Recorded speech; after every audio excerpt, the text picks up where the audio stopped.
Oh, we live. It just popped up on my screen. Yeah, we We live. live, baby. We live. Hey, Live, welcome to baby. another episode of Speak on It, man. This are top five greatest favorite rappers of all time. I'm your host Dom. I got my man Tamine with me. I got my man Biv with me, and I got two special guests with me here. Yeah, I mean, just to debate who they top five greatest rappers of all time. I'm gonna let them introduce themselves. So without further ado, whoever want to go first before we jump right into it, man, go ahead. Yo, what's It's your good, boy, man? man. It's Go ahead, good. bro. You gonna go? Okay. Hey, what's up, man? It's Keef Tha God from the Unplugged Podcast. You can catch us on Instagram, Spotify, iTunes, everywhere, man. What's good? It's your boy LAEN. You see it right there. Detail LAEN. Upcoming artist right now. You can follow me on Instagram. Name on the bottom right there. Follow it just like that. All right, y'all. And again, some house cleaning stuff. Yeah, I mean, y'all can follow us on Instagram. Y'all can follow us on our YouTube page. Y'all can follow us on our Spotify, and of course, y'all can catch us Monday, Wednesdays, and Fridays on our Facebook Live. But we're gonna jump right into it. Y'all know how we do, man. We're gonna debate these top fives, and we're gonna jump right into it. So we're gonna kick it off, and I'm gonna let my man Biv go ahead. And y'all know how we do shows. I mean, if y'all got an honorable mention, yeah, I mean, throw it out there. Before we dive into that top five. So if y'all got somebody that y'all was struggling with to put on that in that top five list, that's your honorable mention. So y'all can go ahead and throw them out there if y'all got somebody that y'all was struggling with. Yeah, I mean that didn't quite make y'all top five. Go ahead, Biff. You want to give an honorable mention real quick? I debated giving putting Kiss in my top five. Kiss been around for forever, like, and he seemed like he still got it a little bit. I always felt like he was the best lyricist of the locks. Uh, always felt as though, even though he was the best lyricist of the locks, I always felt like Chic albums was better than Kiss albums as far as the solo albums was concerned. But I did debate having Kiss in my top five favorite MCs of all time. But my number five is Real quick. So does anybody else have Kiss in their top five? Nah. No. So But I like what he said about Chic, though. I can't say Chic albums, all his albums, but Chic's first album was crazy. I think a lot of people slept on how great that body of work was. But Kiss is definitely up there, but he wasn't even an honorable mention for me, for my favorite. I think it's crazy because I feel like he's never in nobody's top five, right? Never ever. But he just solid, right? He just consistent, solid. He always put out good stuff. He's a monster lyricist, yeah, I mean lyrically, but he just like never gets there unless you're from New York. Yeah, I mean you from New York, you're gonna always put him in your top five. Yeah, I mean you from his part, you always gonna put him up there in your top five. But it's like he never makes it. Yeah, I mean he's always like right there, which is crazy. I'm glad you asked about that honorable mention. Because he's definitely my honorable mention, so we can skip that for me. Keep going. All right. Keep going. Go ahead, Bill. Go ahead with your number five. my number five is Young Jeezy. I always consider myself a up north country boy, so I gotta have somebody from the South because I always felt like I felt the South music just as much as I felt, what is considered traditional East Coast hip hop. But Young Jeezy, I remember the first time I heard Young Jeezy on the Boys in the Hood joint, and he stood out from that group. And then I remember me and Tamon was on the boardwalk in Rehoboth, of all places, in a t-shirt surfing shop. And they had the Young Jeezy Snowman 101 Yo. in that joint for like $8. Yes. And I was like, why not? It's only $8.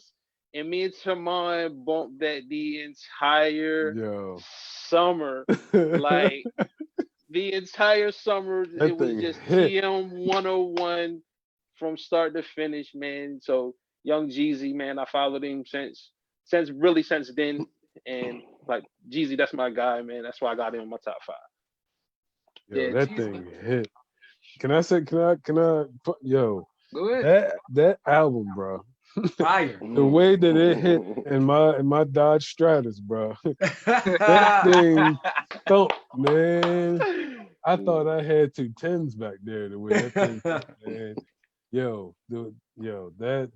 That album, yeah, man.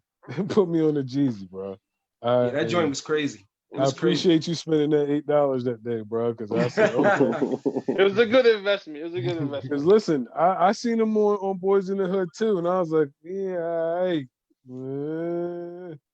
And then that So Icy came out. Yeah, with Gucci. Yeah.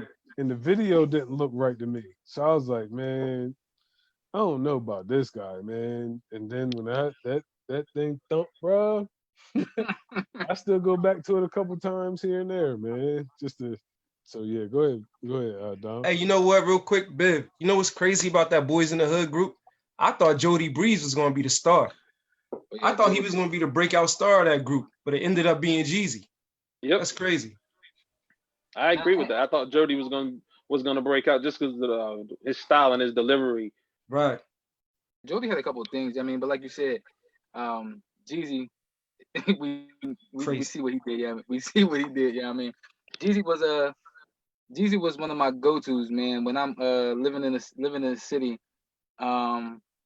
and whenever I felt like, man, I want to go trap, you know what I mean, or I want to go the drugs or whatever. I said, yo, I threw that Jeezy on, put it in the ear. He gave me the juice, man. He gave me the juice to be like, man, listen, I'm about to go hit these streets, like Doug motivation.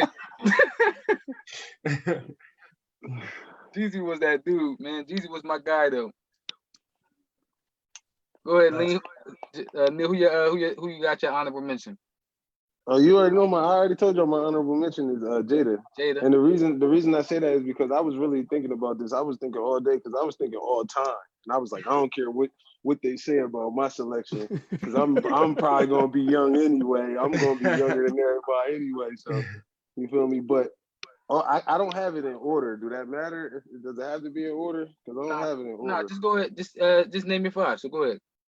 All right, so I'll do off the rip. No, just do one. Just do one. One right now. Right now, I'm just automatically throwing Wayne in there for me. I don't know about anybody else, but that's just for me. I came up on the droughts and the dedications and all that. That was kind of my era, you feel me? So I have to respect that and put him in there. Then we gotta go with No, wait. Oh, we can't. Oh, we can't. Oh, all right, man. Well, let's debate it. No, let's discuss Lil Wayne, man. All right, discuss Lil Wayne. I listen. I liked him. That the Carter album. That made me respect him a lot more, to be quite honest. Not saying that he wasn't nice before with Hot Boys, but just me, the way. I mean, he allegedly he got a ghostwriter for that one, but Gilly. I feel like oh, you throw a shot. Hold on. I feel like Gilly. I feel like hold on. I'm a Wayne fan. With me too. With me, the mixtapes got me. Like I don't know, everybody else got different, you know what I mean? But the mixtapes got me. So that's what I was hooked on. I was hooked on the mixtape, and then it was just like anybody at work after that. It was just like I'm gonna go. No. You know what I mean? Like, I get what you're saying. I was just saying like that for I'm the drought. I'm not saying that he didn't write that, but he did need help for the Carter, and that's when I started to like him. You know what I mean? And he gained a lot more respect over time because the longevity of his career, I give him all his. You know what I mean? Or kind of sort of like what Keef said, right? Like when he was with the Hot Boys, I didn't think Lil Wayne was the star of that group. I didn't think he was the best person of that group. You feel me? I think like Juvenile had a hit. Crazy. BG, like BG. I feel like all those were. I mean, if I was ranking them in that group, Lil Wayne wouldn't have been number one. But when I think it was 400 or 500 Degrees came, that album was like, okay, Lil Wayne. I mean, he's separating himself. Right. And then he started killing mixtapes. Like the Bulls started murdering mixtapes, and I'm like, oh, Lil Wayne started putting this. He put himself on the map, and then everything he put out since the Carter, I mean, the Carter 2, like everything he put out was fire. And then it was like to me, yeah, like Ja Rule. Remember, like Ja Rule, like everything Ja Rule did every summer, he had a hit. Every summer Ja Rule put out was fire. Until that boy put him down.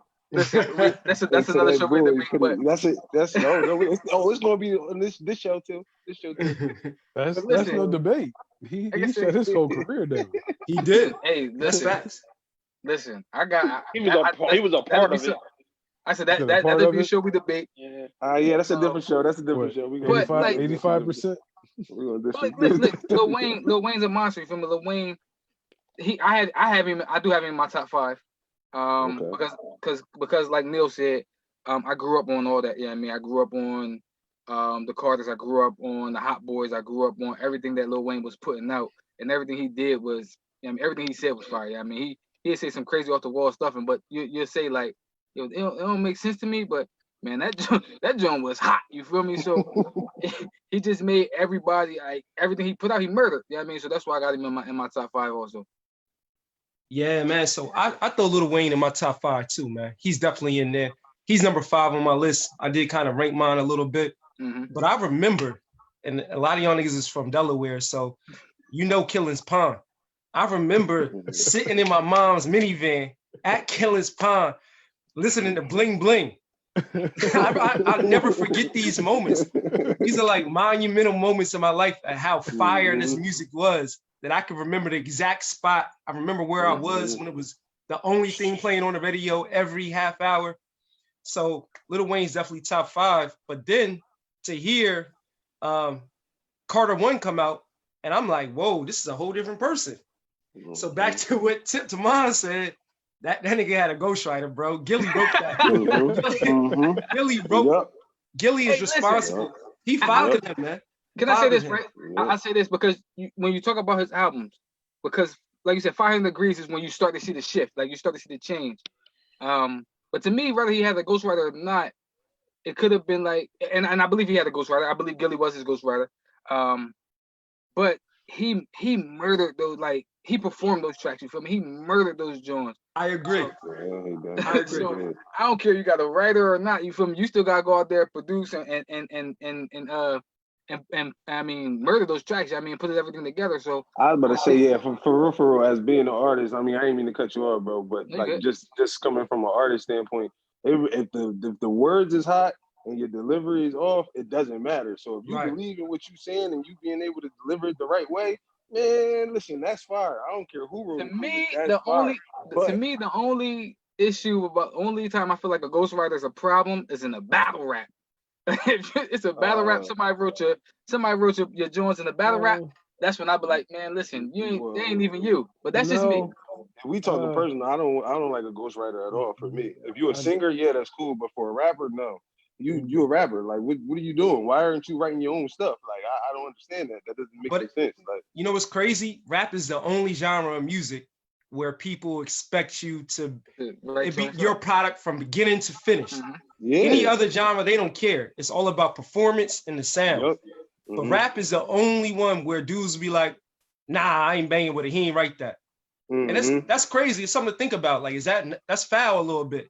That's why I said, I think because it is, and I was thinking about this today, like rap is one of the only things we can compare like to sports. You know what I mean? Like where we debate who is the greatest, who is this, who is, you know what I mean? And when I think about it, it's like, why we don't put Cole at number 1, you feel me? Because one of the bases we say, because he took all Jordan moves, you feel me? So basically Jordan was the blueprint for him. So that's why I would never say, people say I would never put him ahead of Jordan, because he was the blueprint to him, you feel me? So when you talk about ghostwriting in the rap game, that's why I think people get knocked on this, because it's like, it's not yours. You wasn't the originator of it. So that's why you're gonna get knocked down, because you didn't do it on your own. I mean, and again, like you said, I think that's stupid. Yeah. I think that when we're talking about songs and like as far as hooks and choruses and something like that I don't mind. But as far as like actual bars and Verses. whatnot. Verses, Like yeah, like you talking that's verses. you were talking about. That's supposed to be your reflection of your art. You know what I mean? So if Mhm. you actually doing somebody else's art and getting shine off of it, yeah, you're great at performance, but then you're taking away from the art of actually rapping, of Right. actually being a master of ceremonies, as you would say, an MC, of Mhm. taking a crowd by storm by what you're saying. You know what I mean? So I get it. that's just I, me. I get it because we talk about straight hip hop. Yeah, I mean straight like straight Mhm. lyricism. But like Keith said, is you still there's still lyrics in songs. Yeah, I Right. mean it's not No, just an hook. exactly. And No, and that makes perfect sense because I mean the people who are songwriters or ghostwriters or whatever the case may be, some of them can't deliver it the right way. They just are able to write it down, so they have to, you know what I mean, sell it off to somebody else to rap it. It makes sense. I get what you're saying, but I mean that's just not you. hey, I You get it. praising people for that's not their work. Like Yo, it's not their it's a work. great point. And I was just about to Like, say, ghostwriters, why ghostwriters don't pop? Right. mm-hmm, They just don't got it. And sometimes it's mm-hmm. the it factor, and the it factor could be your sound, your delivery, your performance. And I can write it all day, but I just don't got it. Like a So, coach. yep, you need a coach. Like a Yep. coach. Ghostwriter's a coach. That's What's going true. to mind? Who your number? Who your honorable mention? Number 5. My honorable mention is I grew up in a lot of different eras, and I had the pleasure of growing up with my uncle simultaneously. So his influenced me as far as like EPMD, KRS-One, Big Daddy King. But you know what I mean, thinking about what I grew up on and whatnot, and some of the new guys now, not the new guys, but the guys that are like my age and a little bit younger, like Cole. Okay. I would have him as an honorable mention because he's one of my favorites now. But when we're talking all time, I mean, I got a lot to choose from. And my number 5, and some may not even put my number 5 ahead of Cole, but I got T.I. And the same way Bev has the same story. Yo, I remember I bought that T.I. album and I let him listen to that, man. And he said, yo, who is he? This little light skinned boy from from down here, he got little bars, man. And it was that what was it, the trap music. And then that running road, 24, Captain. Mm-hmm, Yo, man. mm-hmm, And mm-hmm. I said, yo, I'm a ride with this dude, man. And he hasn't disappointed. I mean, a couple joints that he's disappointed, maybe sales wise, but I mean, I've liked the majority of his work from top to bottom. So I will put Tip at number 5. I'll tell you, I Tip, got no tip. issue with Tip. Tip would be an honorable mention for me. Like you said, I remember that trap music. That was his first album that I listened to with Ti, and it was like He had a joint with Beanie Man now. it was like who? Oh, yeah. Yeah, that was all right. It That was was his weird, but it first was all right. joint, yeah. Yeah, it was all right though. It was all right. But like I said, listen, Tip is to me a lyrical. He's nice. I mean, lyrically he's nice. He does put out, I mean, nice products. Like you said, I don't think Tip ever disappoints. I just think that if you're a music head, you listen to like the lyricism that he speaks. He's always solid. I mean, he might not put out, I mean, good music for the people. I mean, just pop wise. I mean, that's going to go out there and fall off the shelves and stuff like that. But a lot of the Wait a a lot minute of the now. great He had artists. his run. He did have a No, he run. did. He No, he had a run. definitely had a run. I'm just saying, like all his stuff didn't hit. Like, yeah, I mean, Right. all his stuff Especially didn't the hit. latest stuff. Especially the latest stuff. But Yeah, but that's another when that's he had his another run, he had his run. Yeah, like Tip. Listen, I still like him. I still like Tip. I think lyrically, Tip is a beast. Another person, because I didn't throw an honorable mention, but since you was talking about like down south, another person like lyrically I like is Luda. Yeah, I mean, like Luda, Crazy. lyrically, Luda's a problem. Mhm. He just, to me, I put him in that same boat with Tip. Like he didn't, No. he didn't hit. Everything You Luda said did. no? What? No. Luda's You the said man. no? What? I'm about to say Luda- what? Luda's nice, You said but no? I'm not Luda? man. Oh, you Luda, bugging. that's what yo, You did you bugging, bro. man, come on, Luda the man. deal, man. He's Don't the do deal. Luda No. like that. That's Please why. Don't get That's me why don't this is get a me debate wrong. show. I love it. Luda's nice. Luda is nice in his own right. Don't get me wrong. Chicken and beer, all that. He is What? nice. But when I'm You s- I like Tip a little I better. get But it. That's just your me. like. That's That's just why. me. That's why I'm it's about to say, debate. all right, yeah. If I had a choice I between think chicken and beer and Ti versus Tip, I think I'm gonna go with Ti versus Tip. nah, I'm listening to Chicken Beer, bro. I'm listening to Hey, Chicken and that's Beer. hey, But I think and I'm gonna knock it with you. Luda is actually a better lyricist than T.I. But he gets Yeah, a lot of yeah. people don't give him the same respect because he does do a lot of goofy stuff. Mhm, Right. It does. So And because of that, he don't get the Mhm. same respect as maybe T.I. would. But I'm telling Yep. you, this is what made me a super Luda fan. When he hopped on Nas's Made You Look remix, yeah. and when he killed that, he murdered it, held his Mhm. own. I couldn't believe it, bro. I couldn't believe it. He smashed on that. And beat. it's like, Yo, it You're was right, crazy, you're bro. right. That's when I knew that Luda was the deal for real. I was like, oh, this boy can, and he can hold his own with anybody. Okay, so one thing about Luda, I think that he has that it factor. And the reason why I say that, and that's one of the reasons why I think he was good as far as crossing over as well. Like he gets the stuff that he says, it appeals to any and everybody. It'll make anybody laugh, you know what I mean? But they can picture his bars, which is art, and I give him that. I just like Tip a little better. hey, listen, I don't knock it. Like you said, I think, I mean, it's going to be a bunch of different stuff. You know what I mean, because it's all opinionated, right? But Yeah. like you said, Luda Yeah. lyrically, bro, was a problem, man. He was. Lyrically, Luda is a problem. Was. But like you said, I don't think, start to current. but like you said, I don't think he gets his just due. Is because what y'all say is because he does a lot of goofy stuff. You know what I mean? His videos is weird. They different. You know what I mean? But lyrically, if you listen to what he says lyrically and the way he puts stuff together, like He can go. I would kind of put him over Tip a little bit. I would too. But go ahead, Bill. He said,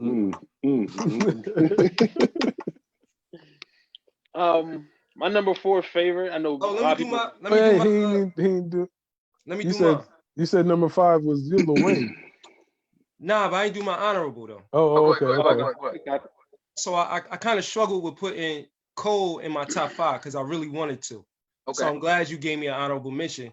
But what J. Cole came through and did with this, matter of fact, I'll talk about that later. But what J. Cole came through and did under Jay-Z, super high expectations for him, and the way he came in the game.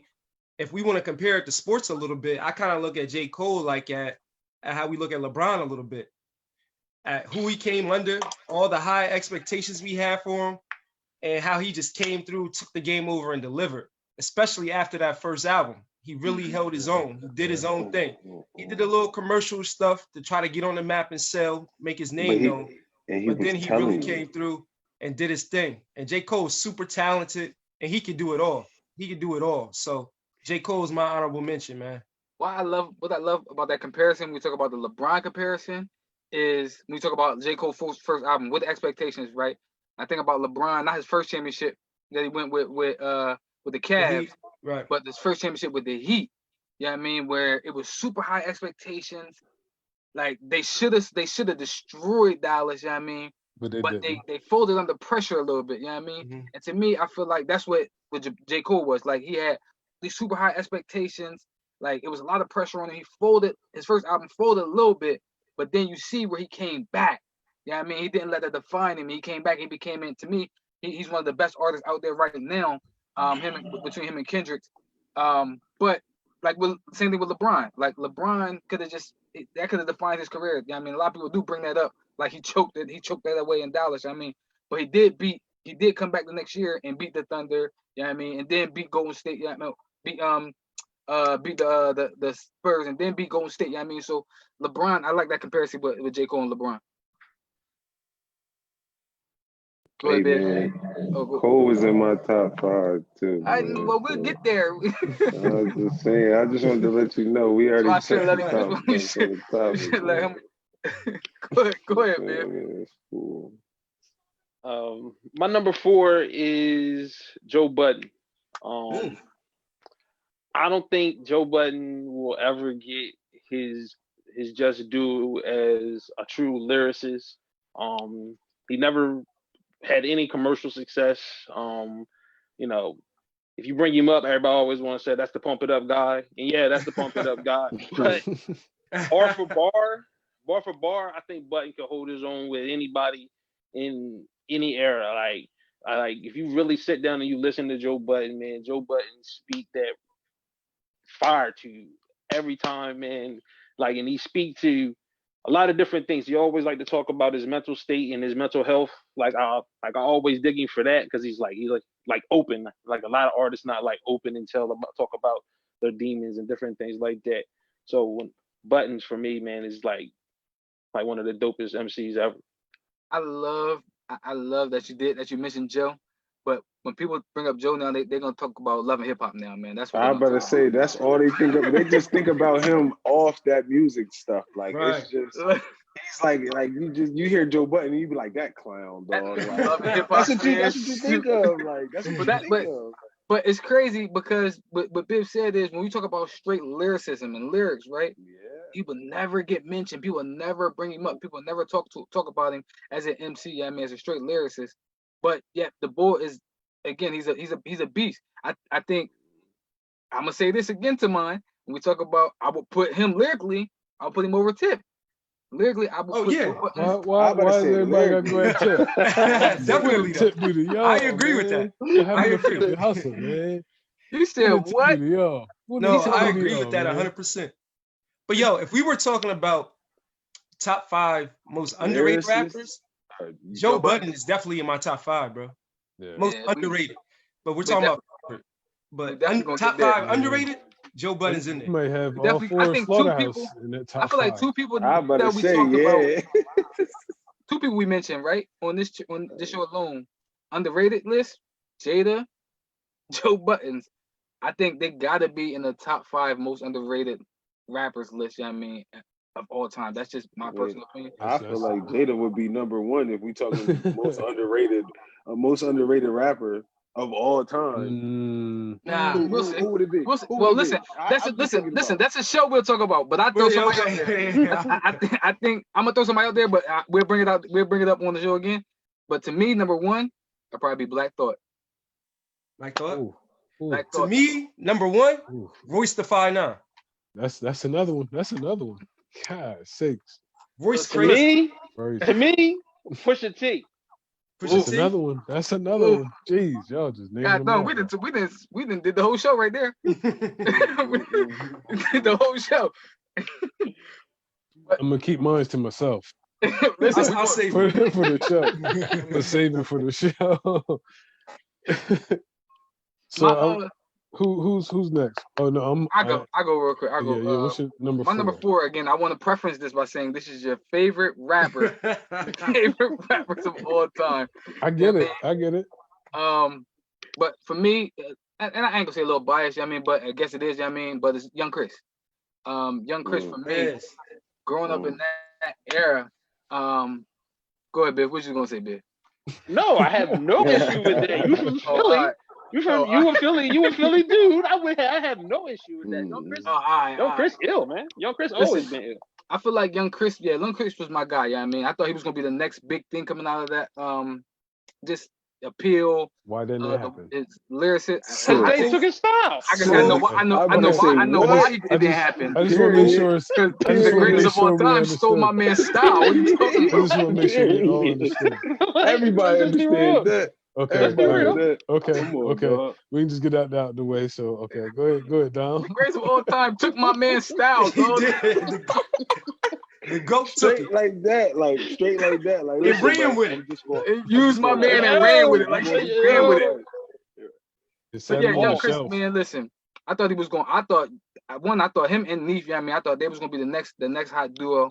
Young Chris, lyrically he can go. You know what I mean? He could put out the commercial music. You know what I mean? Like it was nothing that the boy couldn't do to the tune where the GOAT took my man's style. Hey, listen, that Young the rest is history. Album, You know what I mean? That Young Guns album held me down in Florida. In college, bro. In college, that spring break in Florida. Oh my God, bro! I'm not going to go into detail. Listen, that thing got me in Florida. No, don't go into detail. I'm not going to go into detail. But just that album, it like Keef said, when you think of music in certain places, you know what I mean. I just remember that spring break in Miami, Florida, my second year at Morgan. Yep. Yeah. All right, We go just on. I know what you're saying, bro.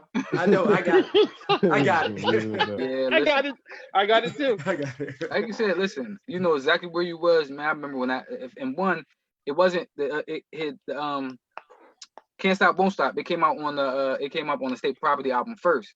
Yeah, I mean, before they even put it on the Young Gun album, and that thing had the whole city buzzing. Like, yeah, I mean, when that thing dropped, that beat, yeah, I mean, that thing, bro, had the whole city like, you know how like Juvenile song Drop It Like It's Hot. When that thing come on, where everybody just flood the floor. Oh, the Little Wayne joint. Yep. Yeah, Yep. yeah. When Can't Stop Won't Stop, when that beat dropped, bro, everybody like, oh, that's my cut. You feel me? And everybody, yeah, I mean, just get up and party. You know what I mean, so Young Chris, man, was that guy for me, man. Yo, I never forget when I heard the network, because remember the network series, his mixtapes. My boy put me on the network too, bro. That's when I became a Chris fan for Young real. Chris, yeah. Network 2 was crazy. A lot of people don't talk about, yeah, I mean, his lyrics, him lyrically, I mean, and his, like you said, his mixtape stuff. You know what I mean? They just talk about his albums and stuff he did with Neef. You know what I mean? How they say like he, you know what I mean, he didn't succeed with Jay. You know what I mean? So, but like if he's still doing music today. You know what I mean? So like all the stuff that he put out to me, I still listen to. You know what I mean? And it inspired me. So I'll go number 4. My number four is Drake. Oh, I had to go for Drake. I Talking about favorite. We talk about wondering who was gonna have him on the Somebody was list. gonna say. I knew. I was wondering who was gonna have him on the list. We talk about favorite. We talk about favorite. We talk about. We We talk about a dude who could do it on every single level, consistently, and it's good music, quality stuff. And if you love the ladies, you gotta love Drake, bro. That's why Drake there. I love Drake because the ladies love Drake. You know what I'm saying? Like look, I don't even want to curse on here like that. But if you don't listen to Drake, you don't get no bitches, bro. And that's facts. If you can't get your shorty in the car banging T.I., you gotta put that dude Drake on, man. What is up with Tip, yo? Oh my God, they coming at you, man. Listen, I don't know what's going on. Tip gotta join. Tip gotta You gotta join. put, The man in the hotel. You can play that joint.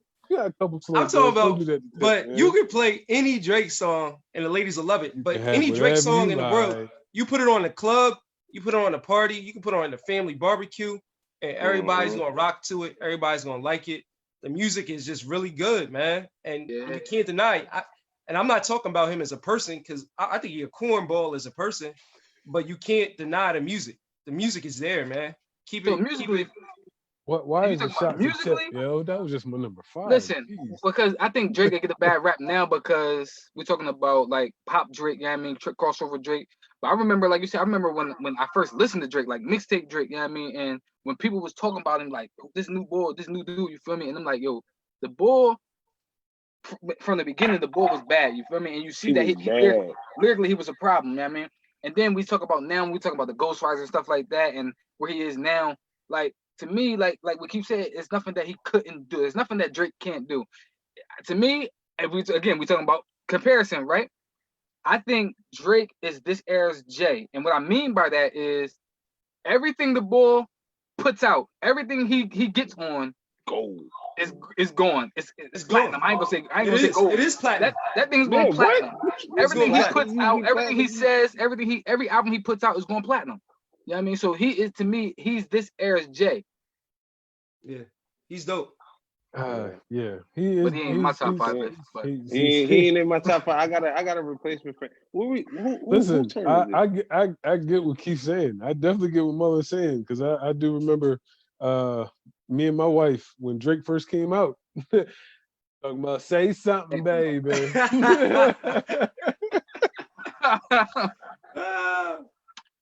Yo, every one of y'all has captured or sent a chick a Drake lyric before. No, that's not. You've done something, bro. I ain't never did. I haven't done that. Not ain't Drake. you dark skin? No. You dark skin, ain't you? I'm darking up. I'm darking up. Hey, look, I never forget. True story. When Marvin's Room came out, my wife. This is before she was my wife.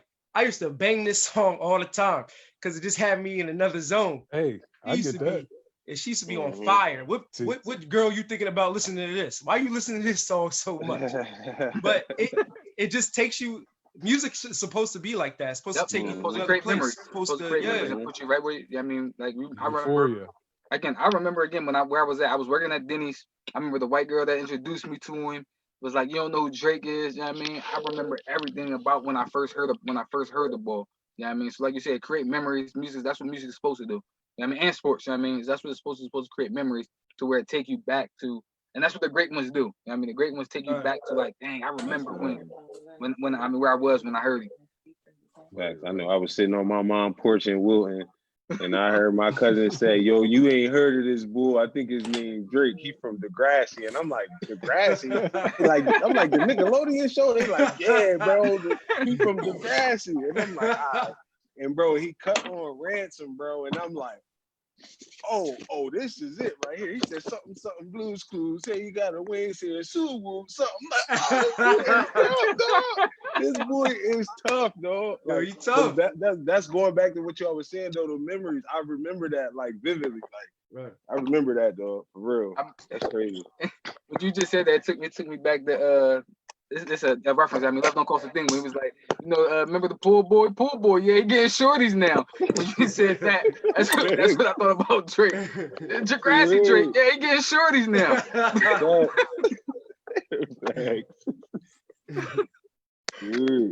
Who next?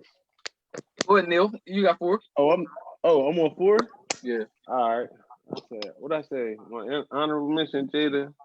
You said, yep, Lil Wayne. I can't. All right, so You said Lil Wayne at 5. but it's not in new. All right, I'll put him at 5. Go for it. I'm gonna have to say this is just me personally. I'm saying 50. Me, that's just me. When I started listening to music, like really, really locking in. Like, don't get me wrong, I listen to Biggie, I listen to Pop, but like when I really, really locked in and started listening to lyrics, that was one of the first artists. So I can't shy away from that, and I can't not put him on that list. So if you want to put him at 5, we could put him at 5 out of everybody on my list. It's your favorite though. No, that's what I'm saying. So we could put him at 5, but we're talking about him right now. So Wayne moves up to 4. He probably gonna move up again unless I keep naming my artists. He might move up some more. But 50. I got a question. I got a question about that, right? About the 50. Because I got no beef with him being on the list. One of the things that we always do, I try to do with my people, right? When we talk about one of the greatest albums, right? So I always talk. One of the ones we always talk about is that Get Rich or Die Trying album. You know what I mean? Crazy. And we talk about that. I talk about the Kanye album. You know what I mean? Talk about Jay's album. Where do we rank that album? And again, I guess it's another show, but it's like, where do we rank that album? You know what I mean? Because I think 50 eats a lot off of that album alone. You know what I mean? That Get Rich or Die Trying album. Because I feel like a lot of stuff they put out afterwards, I mean, it wasn't bad, but it was never, it had never touched the level of that album. You know what I mean? So it was like, where do we rank or put that album? But I will say before you say anything like that, with artists like 50, that first album is always going to be his heart. Like with artists like him, the first album is because he's a businessman. You get what I'm saying? So he's not just a rapper. You know what I mean? He was always a businessman. So when that album came out, it was like, boom, I got all my money off of this. I'm going to do what I do. And then I'm going to go ahead and do my business stuff. And every album I do after that, I know it's not going to touch that first one, but it is what it is. He got close, but it wasn't nothing really that like stuck out to me, honestly. You can go. And go ahead, man. I ain't seen it. I love that album, bro. And I think 50 is a definitely. I love that pick for you and your favorite, man. But don't front like 50 didn't have. But Before I Self-Destruct was a really solid album too. Like don't act like he just had that one joint that was crazy. One joint. I'm just saying the stuff he put out after that, it could never touch that level. And I think that's what greatness is about, right? Because you're competing with yourself. So when you put out that level of an album, that great of an album, it's like, dang, the next album would never ever touch that. Like, but we know what that's about. When you first put out your first album, you hungry, you try and get the money, you really in the struggle, you really in the mix. Now I got a little bit of bread, I got some fans. Now I can branch out and do some different things. My lifestyle different. I'm not as hungry as I was. So it's going to reflect in what I'm doing now. You know what I'm saying? I'm not in the same place. Like right now, if I was working at McDonald's right now, I ain't spending money like I would be if I working at MBNA. You know what I'm saying? I got you. So my perspective on life is different, and it's going to affect my art. I got you. But listen, I don't care what album you mention. They still ain't touched that Get Rich or Die. Oh yeah, I agree. I'm just saying that he still has some quality projects. I agree. He did. Listen, like I said, he did. I like 50. I do like 50. You know what I mean? But like I said, once we dig into that show, I think it's gonna be a lot of albums that we talk about, or a lot of people's first albums that we talk about.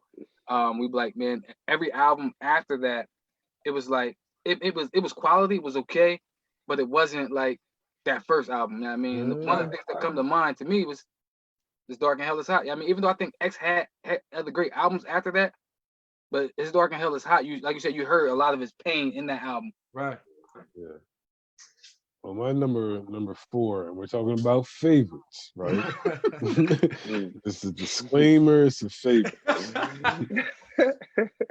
I'm going Wale. Love it. Okay. Love Wale. Yeah, I've rooted for Wale simply because he was from DC. It was different. Him being from DC and being a go-go culture, and him being a rapper. You know what I mean? And his wordplay is crazy. His bars is crazy.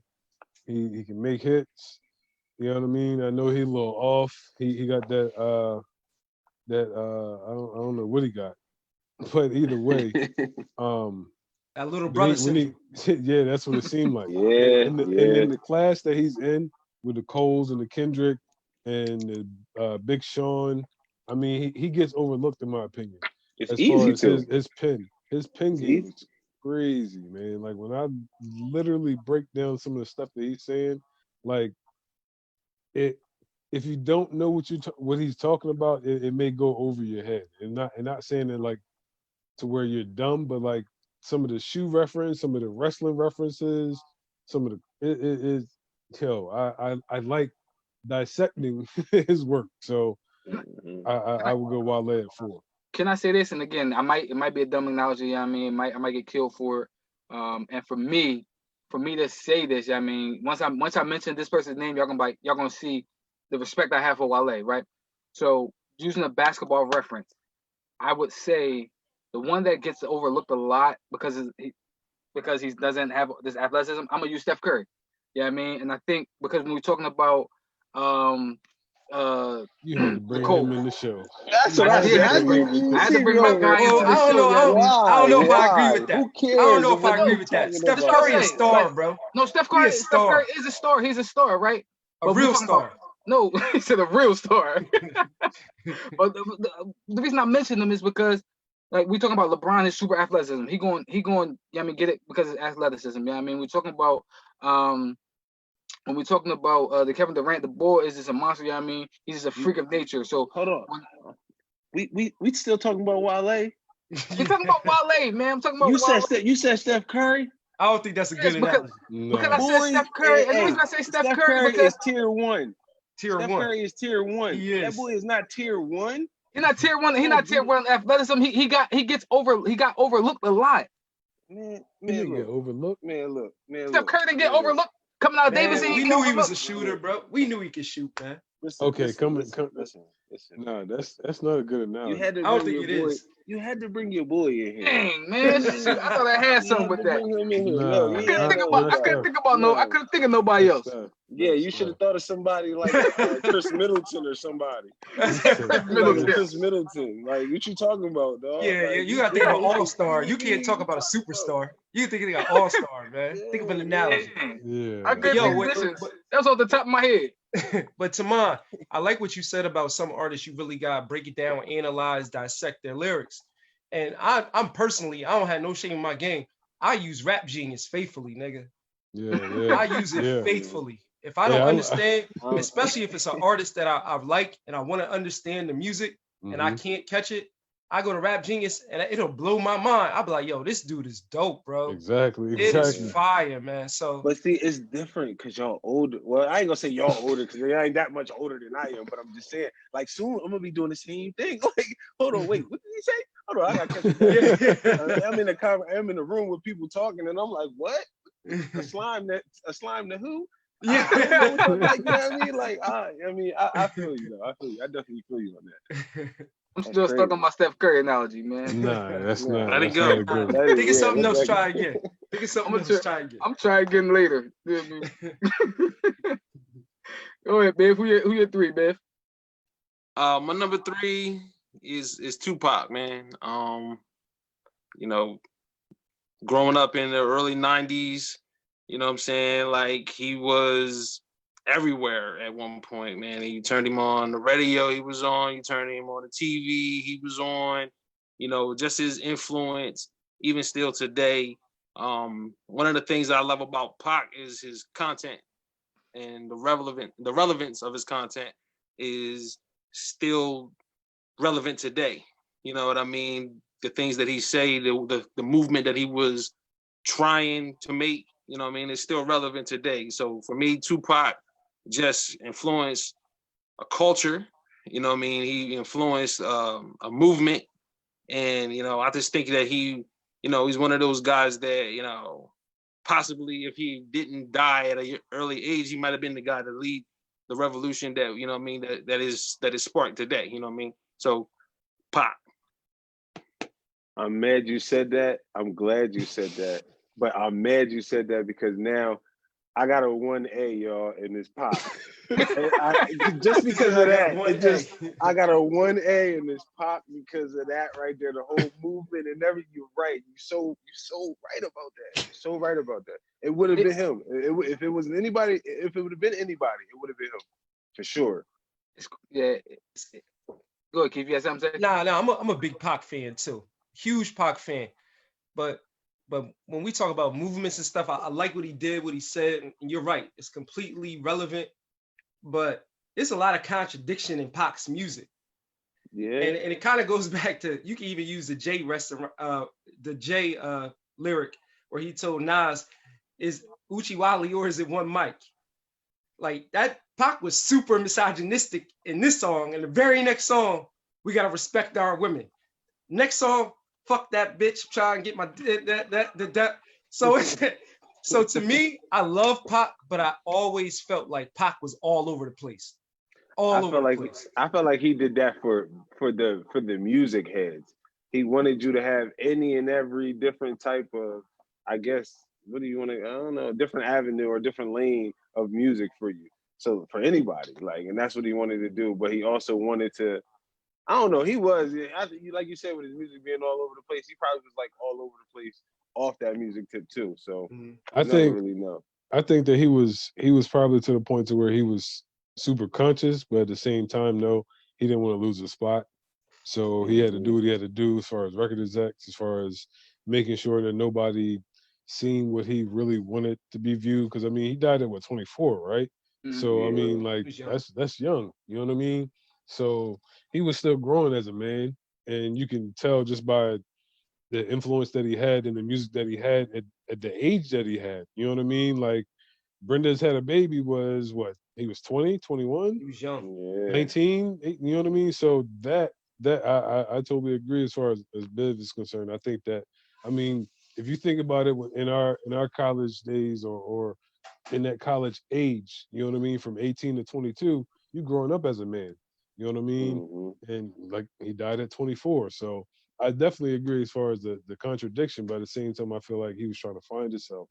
And I think that he had a lot more knowledge and a lot more to give. Hey, Taman, that's a great perspective, because now that I think about my life, how I live my life, it's a little different, because I'm not putting my art out to the world. I don't got a flashlight over me everywhere I go, somebody trying to watch and see what I'm saying. But to keep it real, I'm probably a little bit of both myself, but it's just not shown. So behind closed doors, what's popping? To the public, we gotta protect our ladies, man. We got build our sons up to be kings, but I'm still on some bullshit last night. You know what I'm saying? So he was just living his life in the light. So yeah. And it's crazy, like you said, because as a writer, one of the things that writers do, they write from experience.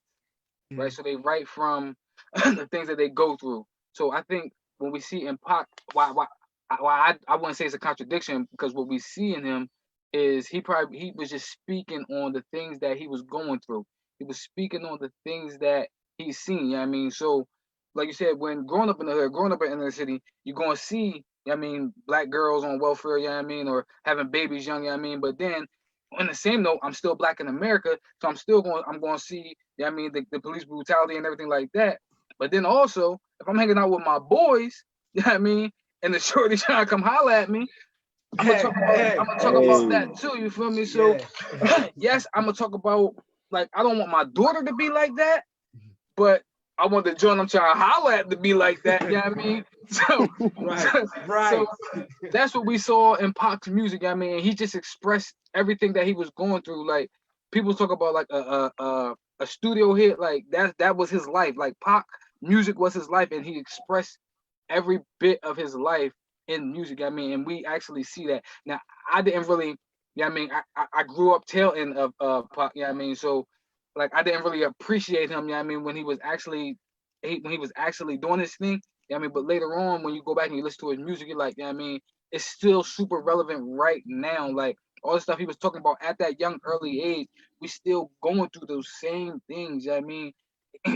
Young girls still having babies, still police brutality. We're still going through and seeing those same things. So like, he was so ahead of his time. So I can say that he probably would have been the artist that would have took that charge. You know what I mean, but in one sense, it still would. This is why I think people would have gravitated and would have loved him, because he would have stood with everybody. Yeah, you know what I mean, and be the one that led that charge. But he was also, yeah, you know I mean, human enough to say, listen, I'm still going through this thing too. You know what I mean? I love my women.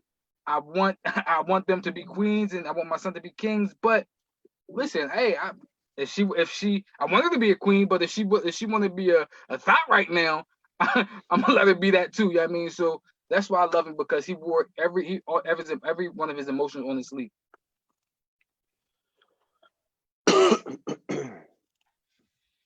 Dang, ain't nobody just gonna jump in at the number 3? Nobody. The show just seemed like it got real deep right there. Everybody was quiet. You talking about Pop, you gotta get deep. Yeah, you gotta look, man. Moment of silence for Pop. He said moment of silence for Pop. Yeah, moment of silence. But yo, I'll do number 3 though. Right, my number three is Rick Ross. Okay. Rick Ross. Okay. He just, I feel like a movie. It's a movie every time I hear a song from him, especially in the album. I just think that he just has an amazing talent. He has a great ear for beats. Yes. He knows how to perform on a record. Like he's elite when it comes to MCing. Mm-hmm. And this is why I'm strictly, when I look at rappers, especially, a lot of people look at rappers and they look at their whole life. I had to stop myself from doing that and just focus on the art. Because Rick Ross was probably a cop, a jail cop. He probably ain't know the real Noriega. It's probably a lot of lies in the music. Right. And it is a lot of lies in the music. But if we're talking about just the quality of it, just be able to ride to it, to make love to it, to hang with your boys to it, Rick Ross has a little bit of it all, man. And he's just a really dope MC. And he's really my artist from the South that is just super elite, man. And he had a nice 10-year run. I mean, he's becoming a little bit more musically irrelevant now, but he's dope. And I love the fact that he put other niggas on. Not a lot of rappers put niggas on to the point where they are like superstars right now. And Rick Ross is at least 2 or 3 niggas we can name that Ross put on. You got two of them that's probably gonna get mentioned in the show. Definitely. 2 of them. Yeah, got one of them already. But put me on the Rick Ross. Yeah. I'm gonna tell you, I remember Port of Miami. I remember where I was when that album first came out. You know what I mean? Rick Ross, and I'm like, yo, who is this dude? You know what I mean? I think I was in high school, like I forget what class I was in, but I'm like, yo, who is this dude? Like the ball is nice, you feel me? So like you said, he's one of the ones I think, and I think he said it in one of the lyrics. Like he's never in nobody's top 5. You know what I mean? He's never, you would never discuss him. You know what I mean? Never be talked about. But like you said, Ross is somebody who, again, just consistent. He's gonna put out good music. Whether you like him or not, the boy's gonna put out good music. You know what I mean? So I got no debate with Ross. Yo, I remember wearing a white tee, 3X, 4X white tee when Hustling came out. And that was it was bananas. When that song came out, Hustling, oh my God, bro. Every day I'm hustling. Oh my God, bro. It was a culture shift, man. Like Rick Ross really came in and took the game over. Like out of nowhere, man. It's crazy. Yeah, he represented for the fat boys, man. Shout out to Rose. Represent for the fat boys. Who taking three? Who taking three next? I got a 3, but I got a 2-parter. Is that cool or no? He said a 2-parter. He got a 3A and a 3B. I got a 1A. I got a 1A. You know what I mean? Oh yeah, and I just wanted to let y'all know that Wayne is moving up. So we got 50 at we got 50 at 5. Wayne is moving up from 4 to 3. My 4 is my 2-parter, so it's gonna be a 4 2-parter. All right. Well, one of the 2 is 4. Y'all gonna get it in a minute. All right, so we're gonna go at 4. I'm going Tory Lanez. Now I know. Tory? Listen, and now the reason that I say this is I thought about this probably like 2-3 days ago. I was sitting back and I was just going through like albums, and I'm like, dang, I banged with 6 songs on this album. Dang, I banged with another 7 songs on this album. And then it was like, okay, the more the albums came out, the more that I was banging with all these songs on this album. His last album, I listened to his old album. So I'm like, hold on, man. He just started. Don't get me wrong. I know he doesn't have the longevity like all the other artists and everything like that. But that's where I'm putting at my number 4. All right, the 2-parter for that'll be tied with Wayne at what, 3? We at 3? Yeah, he's at 3. That is Fab. That's my guy. Fab at my 2-3-parter right there. And there it is right there. And Fab, I don't have to say nothing. He gonna have 8 in his. He got like 10 honorable mentions. His top 5 is 8. His top 5 is really 8. I got to. I said count the 5, nigga. He like this. Count the 5. Yeah, man. That's it. Hey, somebody listen. Next, man. Somebody it's who your favorite is. You feel me? Now we talking about all time now. We debating it. Yeah, I mean, but listen, Tory Lanez. I don't listen to Tory Lanez enough. Exactly. Put him to have him in my honorable mention, to have him anywhere. You feel me? So I can't really knock you on the Tory Lanez pick. I'm just saying, like, I don't know. I'm just put it like this. Tory Lanez is a baby Drake. That's all and they both from Canada, and you can suck your teeth and do all of that. You shouldn't be doing that, Mr. Steph Curry, who always want to make you shouldn't be doing that. You need to listen. You need to listen to what I'm saying right now. Trust me when I say this. Trust me what I say. Now remember this, y'all remember this podcast 4 years from now where Tory Lanez is still dominating what he's doing. Trust me when I say this, y'all. Hey, so let me piggyback off of that. So I genuinely thought Tory Lanez was gonna be a one-hit wonder when he remixed the Say It, Do It, the Brownstone joint. I thought that joint was fire, but I didn't make me want to go listen to Tory Lanez. I just started listening to Tory Lanez when he dropped the I'm Sprung remix with T-Pain. That joint was so fire. It made me say, yo, I gotta check out this Chick's tape. And I'm not going to front, bro. I'm a fan. That's what I'm saying. I'm a fan. You gotta go to the old. Like he's not like my favorite. He probably never be my favorite, but he's dope though. He's dope. He's not. Mullen, I agree. I agree.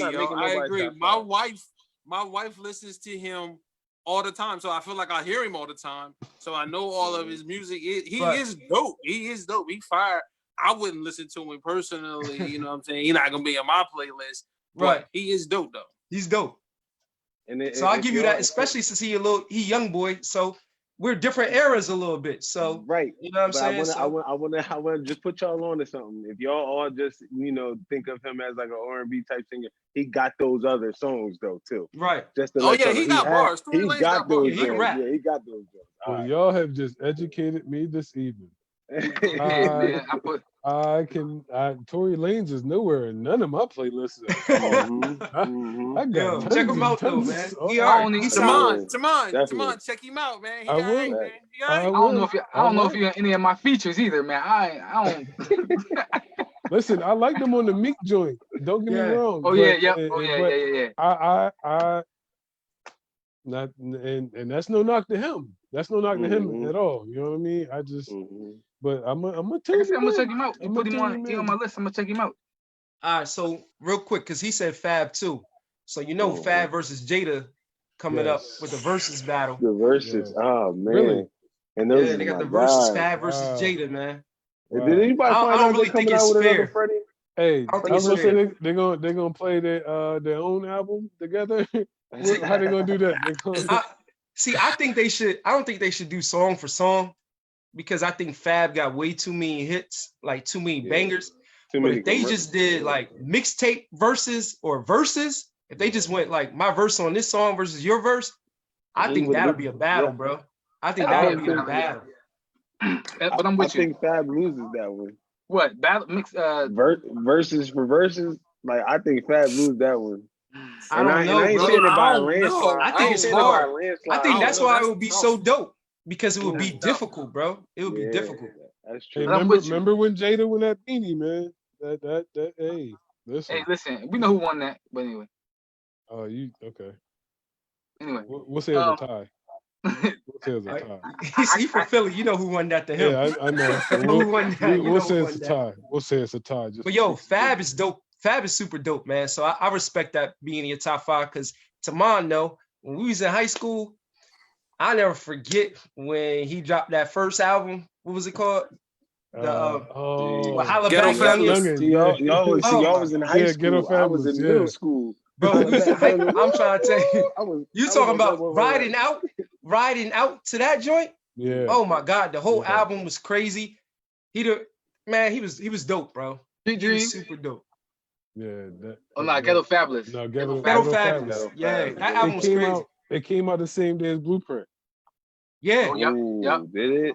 Yeah. And that hurt him. That's all we were listening to. Stillmatic, Blueprint, and Fab. Yeah. Yeah. He survived that. Crazy. Listen, that was a that's monster, hard. Think bro. about it. Like you said, Stillmatic, Blueprint. Coming up against I was about to say, that was his first one though. Yo, you know what? You just made me come up with have a whole nother respect for Fabulous, which you just said. He survived that. Yeah, you know how difficult that was, bro? That's Stillmatic and Blueprint. Yeah. And he survived that? That's crazy. That was 20 years ago. Oh my God. Was it? Jeez, don't do that. Nah, it was like 2001. That was 2001. It was 19. It was 19. It was 19 years ago. We ain't quite at 20. You can't let me have it. 20 years. You gonna let me have that? Nah. We ain't celebrate that 20-year anniversary for high school yet, bro. Not yet. So we had number 3. Yeah, we had number 3. So, okay, at number 3, and this has actually changed in the recent years. He's actually dropped, and that would be Biggie as my number 3. Biggie dropped, okay. Yeah, Biggie dropped because listen, middle school, bro. I still remember me and my guy CJ having a battle, and us remaking Biggie lyrics. He had the going back to Cali joint, and I had to hypnotize. We like pretty much wrote it out the same cadence and all that. I think he won that battle, to be quite honest, because they're going back to Cali. He had that one, but needless to say, Biggie has been my favorite for the longest time. But the fact that it isn't too much work to play with, and it's been so many others that's had hits after hits and body of work after that, he's kind of dropped down, unfortunately. So I got Big at 3 as my favorite. Favorites. No, you ain't got to do that with Big. Listen, you ain't got to do that with Big. Because I got both of. I'm not gonna say I qualified the third album as a real album because there was a bunch of remixes. It's not. So like the first 2 albums is in consecutive playlists on my phone, but I mean it's only you got the double disc, yeah. And his first album was like 15 tracks. So, but when you work with only like 36, 37 joints and a couple freestyles here and there, yeah. So yeah, he Hey, got that Tamar, 3. I'm What's up? gonna say this, and a lot of people gonna get mad at me for this. But if we was talking about GOAT MCs list, Oh, Biggie not even in my top 5 no more. Wow, Bro. wow. He not even my top 5. It's Yo, not enough work. It's hold on, not hold on, enough hold on. work. It's Oh, not Biv, you though. with that? It's not though. Hold on, Biv, hold you on. with that? He's not kicked even in my off. top 5, I bro. got It's kicked not off. enough work.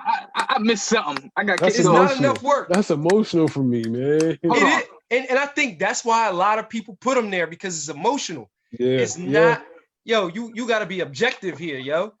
It's not enough work. Yo, Nah. you better not have Drake in your top 5. I'll tell you that. GOAT MCs, hell no. Nah. Do you talking about favorite? I'm talking about GOAT right now. Biggie not in my GOAT top 5 no more. Dang, He might be in not- top 10 if I did the list that long, but he not top 5 no more. Big And I not love in top Biggie. 5 I GOAT. love Big, bro. But he Yo, not we top got- 5 GOAT, man. We gotta do this. We gotta do this show like next week. See, the thing is that I understand that perspective because I've been a Biggie fan for so long, but it's like, yo, I can only hold on to these 2 albums for so long. Exactly. When you Can't have keep doing that. Nas dropping work, you got Jay dropped the joint album with Jay Electronica. You know what The I mean? joint Like, album. I'm glad you called it that, because that's what So, it is. I mean, like I can't keep. I've been trying to. I've been holding on for so long, but it's too many to. So again, because I got cut off. I'm Is sorry. is no, I'm saying they kicked me out. So Oh. is Pac in your top 5? Top 5 MCs all time. Yeah, I can you don't know. take I gotta sit. Honestly, bro, we gotta sit down. Okay, I gotta sit down and really work this I got list. you. But see, Pac has a lot more work than Big. He does. But he's to me, when y'all talk about dope MCs, like GOAT MCs, I'm thinking lyricists.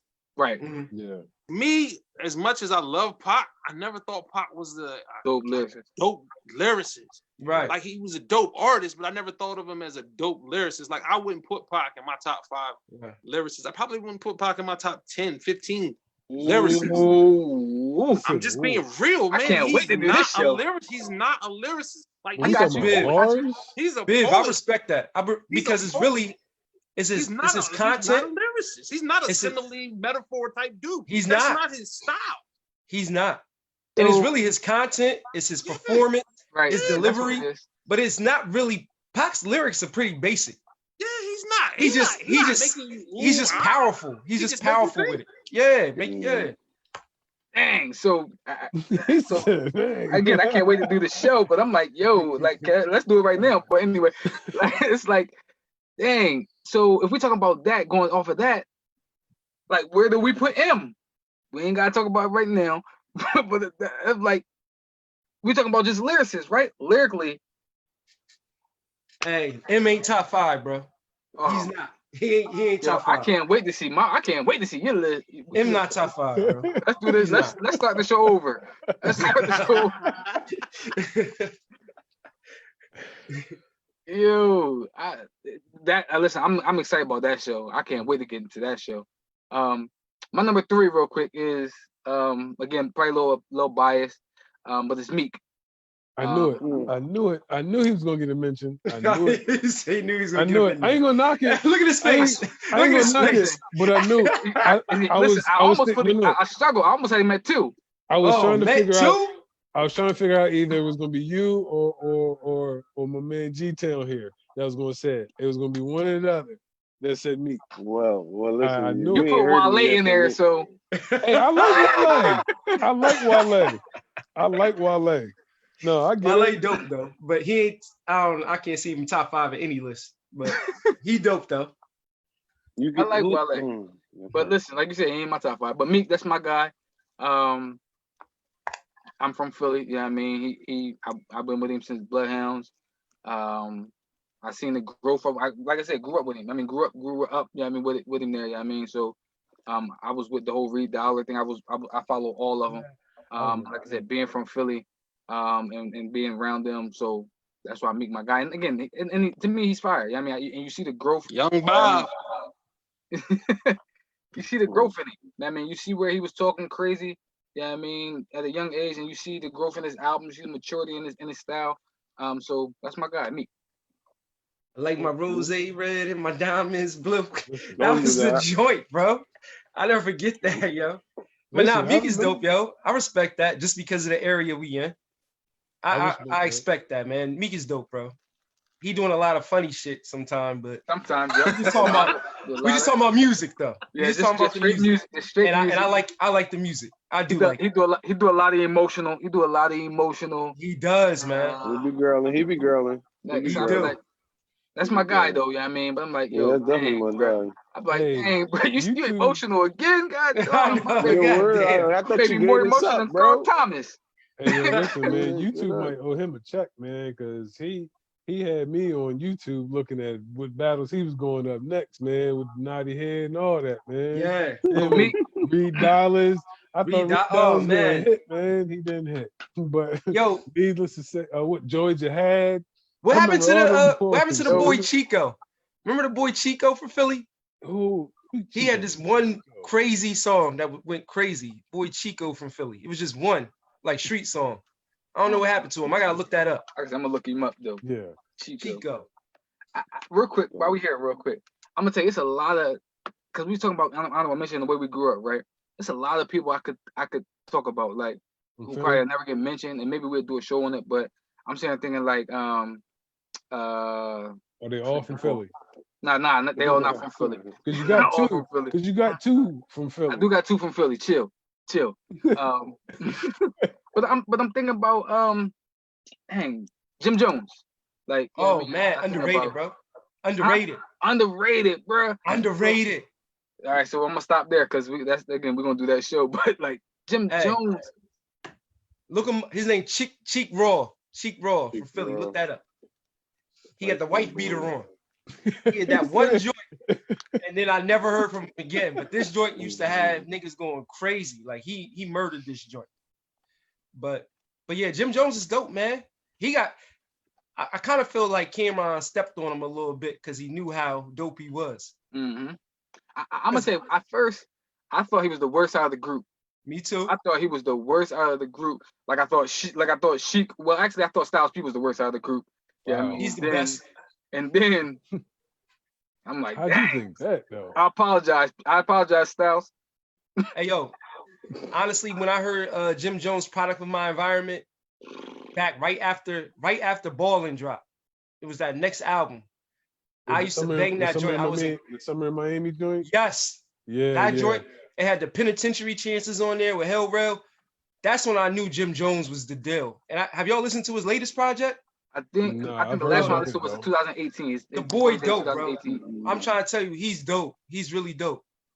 The album that you're talking about, though, I remember that. I did knock that in the Stratus as well.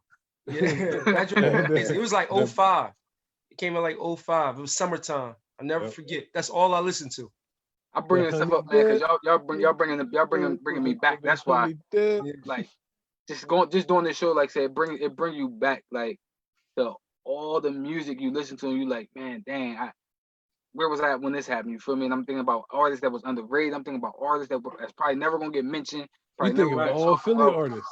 Nah, I ain't gonna name all Philly artists. I'm only said the whole Philly. Yeah, said the whole Philly. I'm only gonna give you two. He said, man, ain't nobody said nothing about Beans yet. Ain't nobody said nothing about who else? I bang with Beans. I mean, but Beans fire. Beans fire.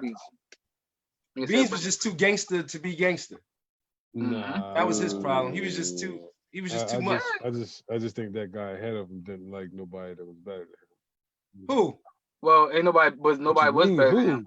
Who was rocking? You talking about who? Nah, if anybody, if anybody got a chance out of the Rock, it was Beans, bro. Beans should have took off. Beans had everything. What did Jay say? He let him be the star role in the movie, bro.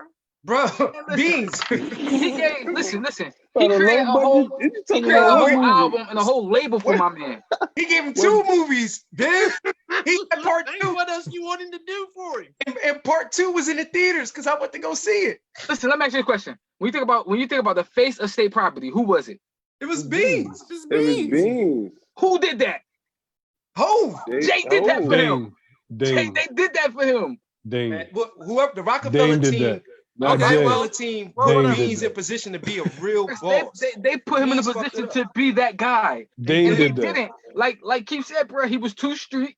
He was too street. He was too hood. Like he didn't understand the concept of the business side of it. Right. And that's why that's Beans is where he is.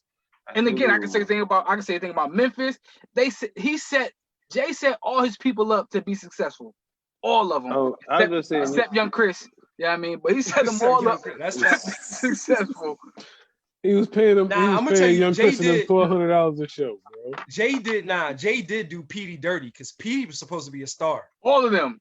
Young Petey Chris and them, had- he did all But of them. look, he If said anybody everybody at a from Philly. state prop was supposed to be a star, Petey Crack was supposed to be a star, bro. Yeah, he Petey had was- He had He it. had In his that community, style, he he had had that swag. everything. Had it. Yeah, That was Jay's fault. yeah. Jay did fuck Petey over though. Listen, Shout out to Jay. only person Jay didn't do dirty from Philly is Beans. That's the only person he did. And I agree with that. I agree. And Beans, and again, I think Beans did a lot of them dirty too. You know what I mean? But And they'll tell you he did. They'll tell you he did. Yeah, that's I've heard that as well. The only one that blossomed just because of off the strength of his own was Free. mhm. And Free took it and saw the game and ran with it. And Free did Yep. his own thing. And Free was able to be successful off of that. He Oh, really was. that first somebody else, Freeway I think, album, boy. somebody else, I Jeez. think, underrated. But Yeah, Free dope. Yeah, yo, Free is a you don't think monster, Free underrated, yo. Biff? Free is a monster, yo. I love Biff List, man, because he bring a different perspective from everything. Like, what do you mean by underrated? Like, I think he's I'm gonna rated where say- he should be. I I was don't gonna say think the he was same like thing. super dope, but he wasn't trash. You know what I mean? Like, I don't think Yeah. I don't think he would be like top 25. You know, like where would you rate nah. him? When you No, consider nah. when you said like No, he underrated, like where No, would no, you no, rate no, him? no. I'm just saying, listen, if we did a top 50 show on He's artists, 50. I don't know if people will put him on there. He wouldn't be. He wouldn't be on there. He don't deserve to be. But I was He don't saying, deserve what to you talking be on about? there. And I love Freeway, but Freeway's not underrated because Freeway he hit that mark. He sold 1 million records. You can't be underrated and you sold 1 million, you went gold or platinum. That's not underrated. Underrated is when you have the talent, you have everything, and the masses don't respect it. Don't talk to you. I got you. That's underrated. Freeway got respected. He got hits. Freeway can eat the rest of his life off his hits. He can Yeah, I always get get you. a show. I got you. He can always get a show. I got you. Hey, listen. Who Who else is at number 3? Who number 3 next? Neil, who's think we your went through them three? all. Who's your 3 two-parter? I did my You already three. did his it. three. Okay. He did his 3. So we had number Neil- 2, right? Okay. I see about We that. got 2. Neil about to do a whole list. Tomorrow you did your 3? Yeah. Yeah, I said big. Oh, yeah. everyone- Biff, you did your everyone 3, right? too.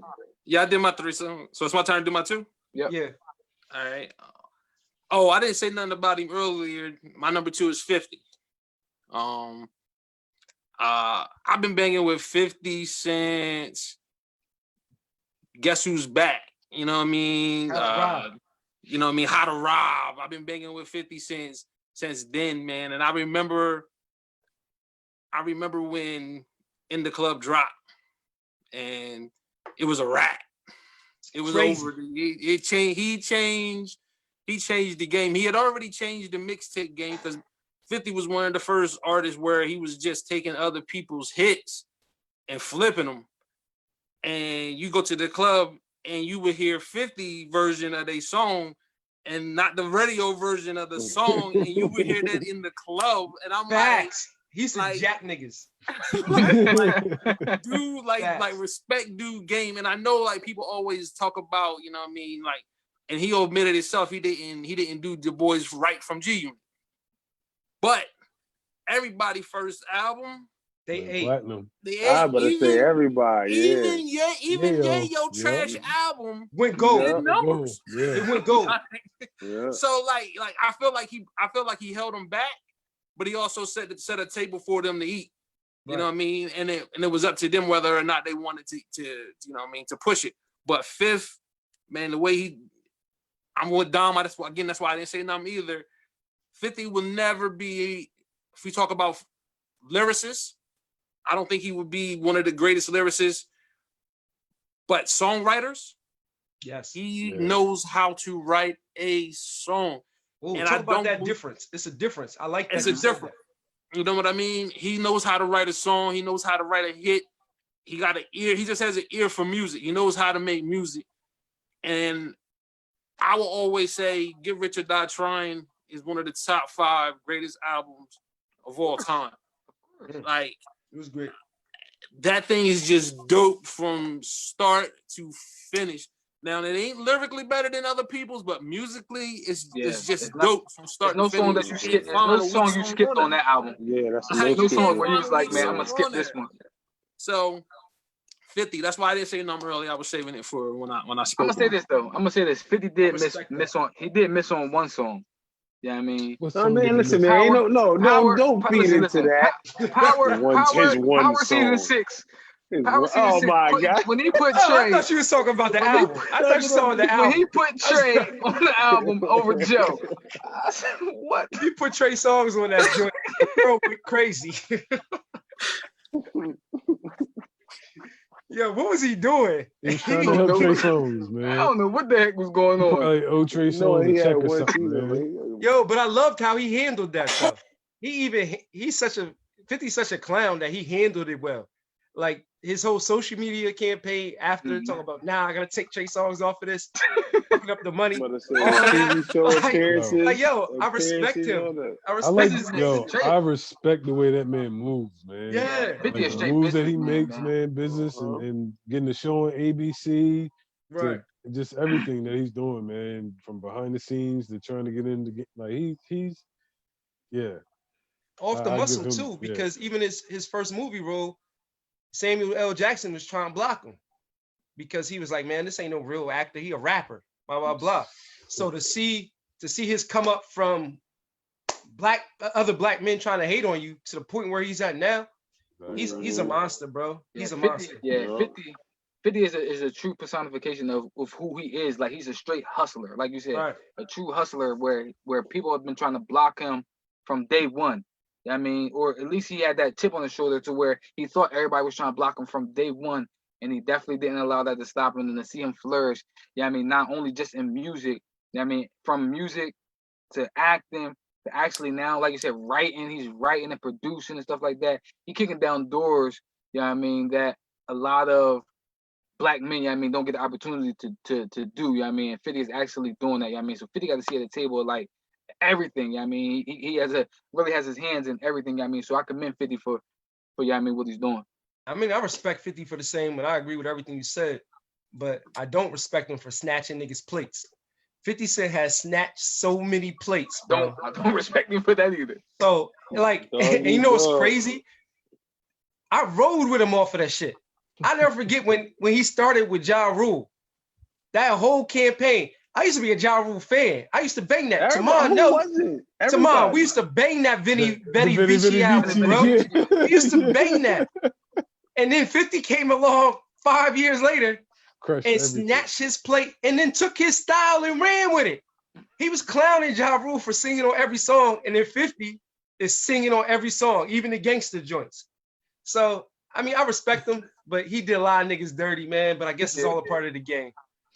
Ja Rule though is different, man. It's something. It's a lot of history. That was the only one that he ended. Like, well, listen, he still be messing with him, man. It's a lot of stuff every day. I watched the whole documentary on that thing. You feel me? And I was watching how they both was talking, and to hear Ja Rule tell it, I mean, he was, I mean, his hands were tied behind his back.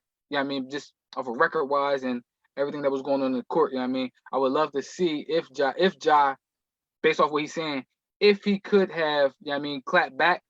I mean, how that would have happened? How that would have? He had the song called Clap Back. He had a song called Clap Back. He came out with a joint like a year later, like a year and a half later. Nah, but 50 start going at people that teamed up with Ja Rule, bro. Yeah. Like, he started having beef with Fat Joe because of Ja Rule. If you do the song with him, Jadakiss with Ja Rule. Like, yo, for what? Which is crazy, but I loved all that music. I rocked with it. I loved it. He was dissing the hell out of Ja Rule, but it was fire though. Remember the joint, I Smell Pussy? That was the truth. That was the joint. I love that song to this day. That was great. Yeah, that was dope. Okay, wait a minute. I'm sorry. There's a song that's on the radio right now that sampled a 50 Cent song. I cannot think for the life of me what it is. Can any one of y'all help me? If y'all Have a Baby by Me, Baby be a No. You talking about it's all for the massacre. It's bells or something. I don't. I promise you, I don't listen to the radio, bro. No, okay. I think it's getting in my car. I think it's what it is. Yes. Thank you. All right, I'm not going crazy. I don't know. It sounds like one of the Migos dudes, but I don't know who they is. Thank you. What is it? What's the song? What's the song? The beat Get in My Car. They sampled that. Wait a minute. I'm gonna Google this, man, because thank you for making me. I'm not going crazy, bro. Quavo, I gotta hear this song. What is one of these? I don't know how to Google. Hey, does anybody else I don't know how to Google. Anybody else sick and tired of every song that we grew up on getting sampled? Yep. Yo, I feel like my mom. She be like, y'all sample everything we had. And now I feel like they sampling every single song, bro. Everything on the radio will be sampled. Everything. People getting lazy, man. I be having arguments with my 13-year-old, like, yo, this is my music, man. Right. We made it better. Y'all didn't make it better. This what I say. It's like when we said with them, right, with our parents, it's like, man, but we made it hot. Like we made it hot. Right. And a lot of our stuff was simple, to be quite honest. And a lot of it was simple. But when I hear like the original, and then I hear what we did, I'm like, I could see where we made it better. You know what I mean, but when I hear ours and I hear theirs, and they like we made it better, I'm like, where? Y'all just added too much. We already added ours onto it. Y'all can't add no more to it. Like, yeah, like at least we took R&B songs and then flipped them into rap songs. These dudes are just flipping rap songs into other rap songs. They flipping rap songs into trap songs. Right. Yeah, the trap songs, rap songs into trap songs or something like that. Yeah, it's like the John Saweetie. Every song I heard from this John Saweetie has been a sample of a song that we had growing up. Every single song. But I'm like, dang, she can't be original. Her dude is Quavo, right? Yeah, the Migos, yep. Yeah, so she got the ability to get all types of samples from them, and you know what I mean? I don't know, man. That's real crazy, quick, man. To my number two, man. My number two is Ja Rule, man. That's who I want to go with.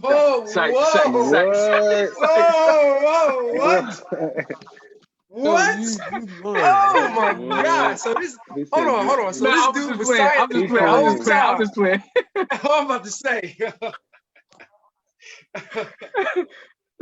Oh man, Ja not my number two. My number two, I struggle between Kanye and Jeezy. But I'm going with Jeezy. Kanye and Jeezy. Wait a minute. It was a joke, man. Oh, okay. I missed that.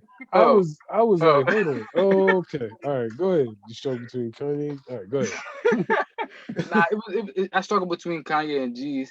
I'm going to go with Jeezy because Jeezy put me in the mold when I was a youngin' that nobody put me in. You know what I mean? Like he made you feel like you can go out there, man, and get it from the muscle, man, trapping, man. So like, last time I checked, that was the man in these streets.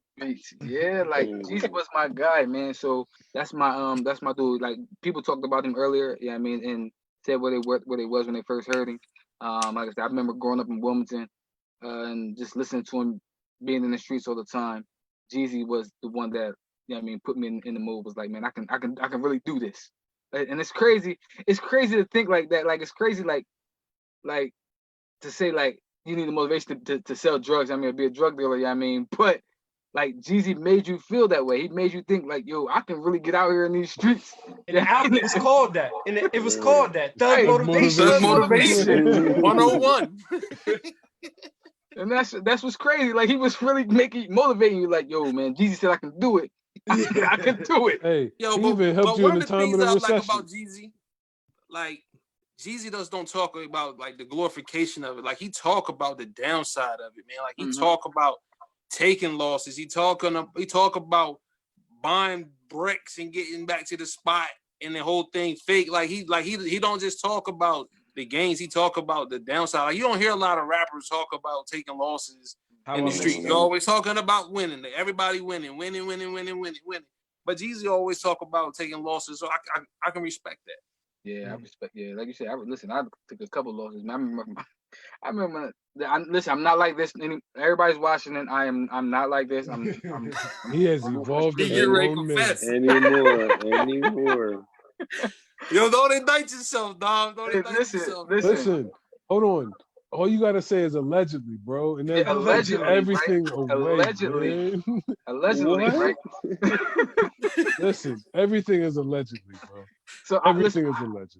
I remember, like, when I first got an 8-ball, right? Young boy. Oh, geez, wow. Allegedly. Allegedly, right? Allegedly, I'm sorry. Friend allegedly. got one. Oh, Lord. Allegedly, I remember when allegedly I got this 8-ball from this young boy, right?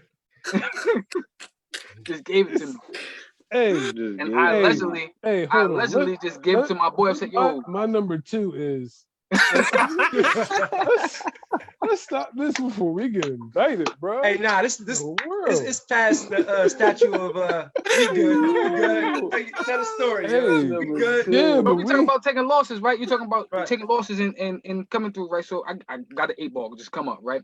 Gave it to the young boy. I mean, gave it to my man. Said, yo, just chop it up, off it for me. Yeah, I mean, just chop it up, bring it back, off it for me, bring it back to me. Yeah, I mean, and we split it, right? I'm like, it's my joint. Yeah, I mean, it's my 8-ball, bro. Like, so I should get what I get from it.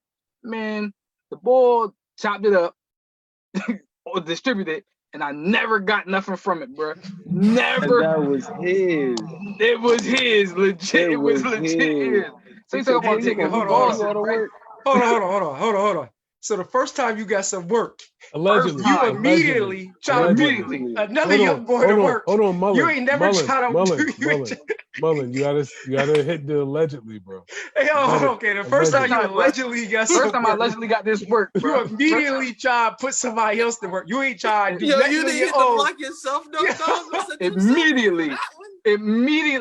I immediately gave it to my man. I said, yo, just chop this up. You know what I mean? Because listen, the young boy gave it to me. I said, all right, listen, I'm gonna break it. I mean, I'm gonna try to get somebody else to do it. You know what I mean? Oh my God, bro. Oh, so you was in the hole. You owed the plug now.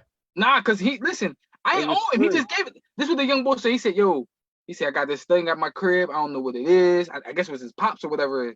I didn't buy it. Oh, Lord. He just gave it to me. So you missed out on a come up, basically. Missed out on a come up, bro. He gave me a whole 8-ball. He just brought it to my crib, said, look here.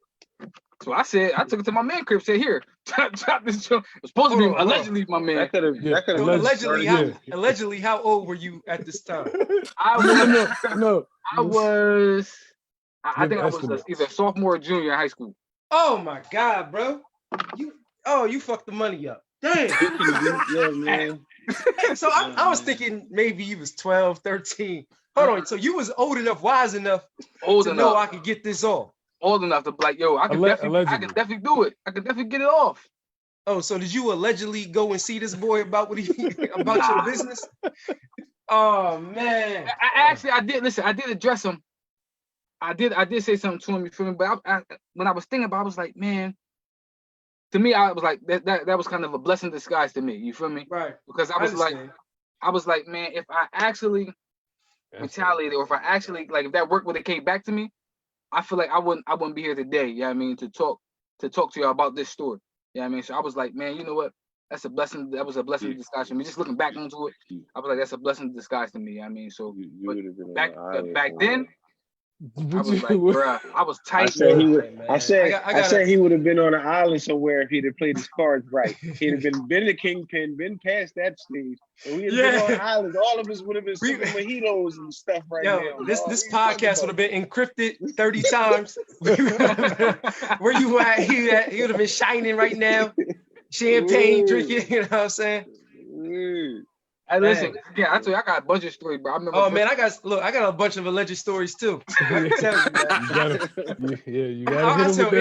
I tell anybody anywhere. I'm the most blessed person you ever met in your life, bro. To be where I'm at today, with all the shit that I've been through or done, Bro, I'm blessed, man. Yeah, I'm blessed. Beyond blessed. I remember first time.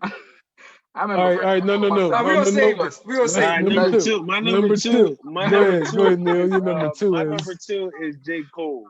Okay. You feel me? I'm putting J. Cole at my number two because I feel like in my list right now, I didn't really put no lyricists in there besides Wayne when he had his little run. But yeah, my lyricist will be J. Cole for number two, and yeah, I'm sticking with that. Y'all got something to say? Go ahead. No beat, no. I got this one. Yeah. I love got Cole. no beat with that. Like I said, I love Cole. I love Cole too. My wife named Cole, so you know. All right, so I'm gonna go number two. Yeah, number two. Number two is the GOAT. It's Hov. Oh shoot. Jay-Z number two.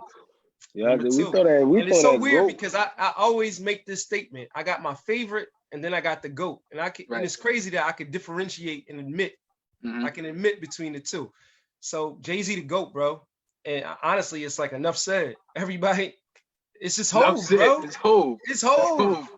It's Hov. So Hov, my number two favorite, but I also think he's the greatest of all time. His body of work is just nobody's touching it, bro. I mean, you can't. And the growth in his music is outrageous, bro. Yeah, even though he jacked the boy style, he took that boy style and ran with it. And did it 2 times better than him. and did it. So it's Hov, bro. Number two. I talk about Hov when because he's my number one, but I talk about him about like how great he is, you feel me? But go ahead, we can talk about somebody else number two real quick. Yeah, my number two was funny is I think that my number two is probably Keef's number one, and his number, my number two is Nas. Yeah. And yo, like, what's funny now is that like, what I do? What happened? No, it ain't what you did, it's what I did. Oh, you forgot about it? Oh, you forgot? I was just thinking about it. He messed his whole list up because I heard his two. He said he had a two. It was weird, and then he said Hov was his first. I'm like lost. Like, so where did this guy come in? But listen, so he got a 1A and a 1B. Yeah, he might got a 1C too. But we know G-Town, dude. But Nas to me, I still remember the first car that I got was what was that? 90 Dodge Shadow. I had it for like 4 weeks, and I got a Nas. It was written cassette tape. Yeah, I'm that old, but had the cassette tape, and the joint kept eating it, yo. And I kept going back to tunes to get it. And yo, I'm assuming Dwayne remembers this as well. Absolutely, I remember that, yo. That car pissed me off, man. The transmission cut down on. There's a lot of stories to that car. He used to say it was gone in a month, yo. $1,200 down the drain. But oh no. It had a 5-star rim in it. But I had to scoot the seat all the way back because I was like 6'3". So nonetheless, Nas, man, just now, even from first listening to Illmatic to seeing the young brother, you know what I mean, young boy coming out, and I was young when he came out, so like it was written really hit me when that If I Ruled the World, bro, crazy. That joint with Lauryn Hill, it still hits to this day. It hit me in my soul when I first heard that, yo, because I was like, word, man, I free everybody in Africa, send them over. And I was a young boy. This was like 5th, 6th grade. But that song to me was just like, it started me off. And then like for him, the time lapses kind of pissed me off, especially when Jay was coming every year. But nonetheless, he never disappointed me. And then when Jay woke him up, that kind of was like, yeah. And since then, I mean, he consistently puts out, I would say, I'm not gonna say the best work. I wish that his last album got a lot more listening, but at the same time, my favorite Nas album is I Am, and it was written, it's like a 1A, 1B. But nonetheless, man, Nas is number 2. So since I kind of slipped up and didn't have my man on there, I mean, I started listening to The Firm, you know what I mean, with him, AZ, Foxy. And then from there, like everything boy put out, I was hooked with. You know what I mean? I think why I forget about him a little bit because it was kind of a little biased. because the beef him and Jay had.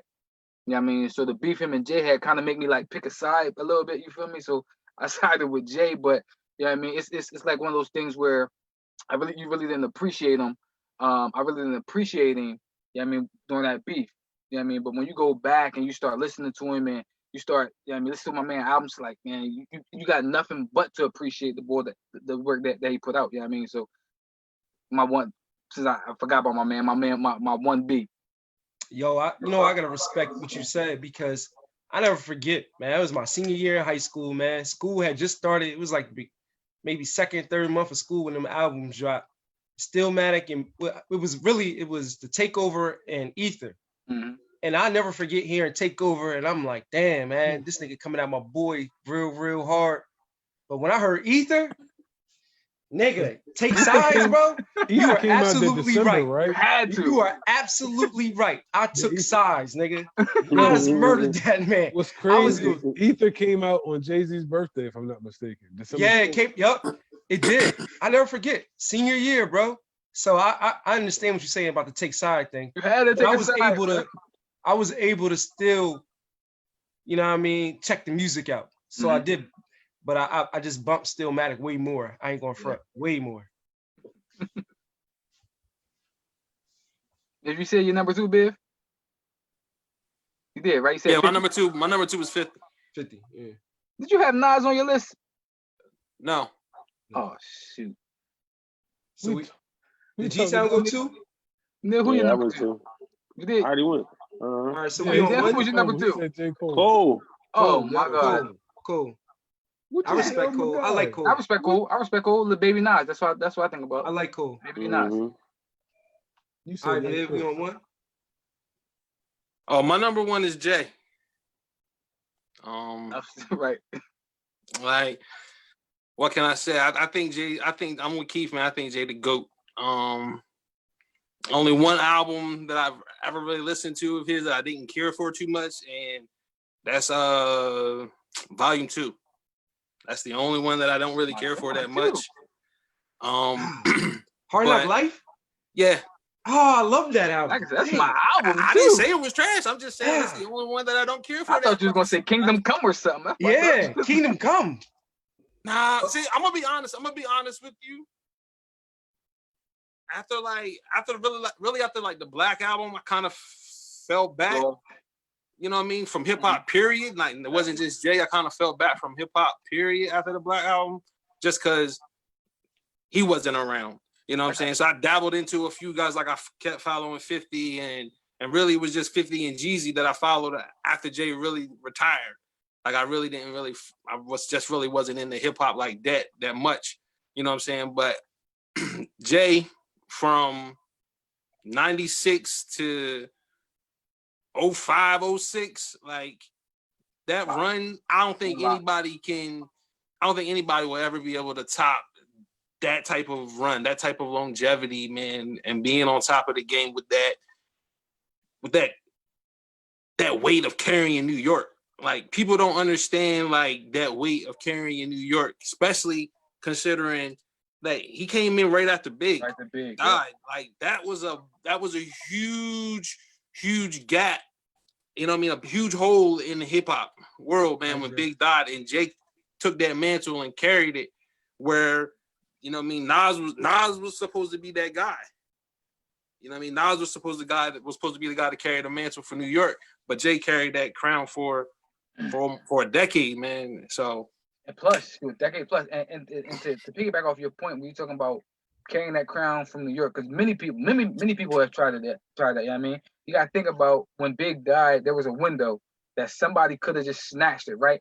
You talk about Nas, you talk about X, you know what I mean? You talk about Jay, you know what I mean? Because X was right there, you feel me, coming out with As Dark as Hell Is Hot, you know what I mean? And for Jay to actually take that mantle, you know what I mean, and then to me surpass what Big did, you know what I mean, to become the GOAT. Like, that's exactly why he is the GOAT, because he came in right where Big left off, you know what I mean, and made it better and became this icon, you know what I mean? Not only just in the music industry, you know what I mean, but to me, like I said, everything he touched, like everything Jay touches is hot. even when I'm talking about when we said Kingdom Come probably his worst album, but I still don't think that album was trash. Like everything he touches comes to gold, and I always joke that about wasn't people. always the case though. Huh? That wasn't always the case. What Like, you mean? He didn't pop to Hard Knock Life. Yeah, that's why I think that album was so important. No, you know what? A lot of people didn't listen to Jay until Hard Knock Life. Exactly. That's why, and that's what happened with me. Like my favorite Jay album is Reasonable Doubt, but I didn't know about Reasonable Doubt until Hard Knock Life. And then I was like, whoa, I gotta go check this dude out. And then I went and heard Reasonable Doubt, and I'm like, yo, this is the craziest. This dude is crazy. He's dope. So it took me. Jay was really irrelevant in music until Hard Knock Life dropped. See, for me, he had like he had a minor hit. Simple. He had a little minor hit with Foxy. Yeah, that was on Reasonable Doubt. No, that was on the second album, right? That was on Volume 1. Yeah, it was on the second album. But he had the joint with Mary J. I guess he had the joint with Mary. He had the joint that was on the first album, but it wasn't Feeling It was the big hit from Reasonable Doubt. Yeah. And it wasn't even a big hit at the time. Yeah.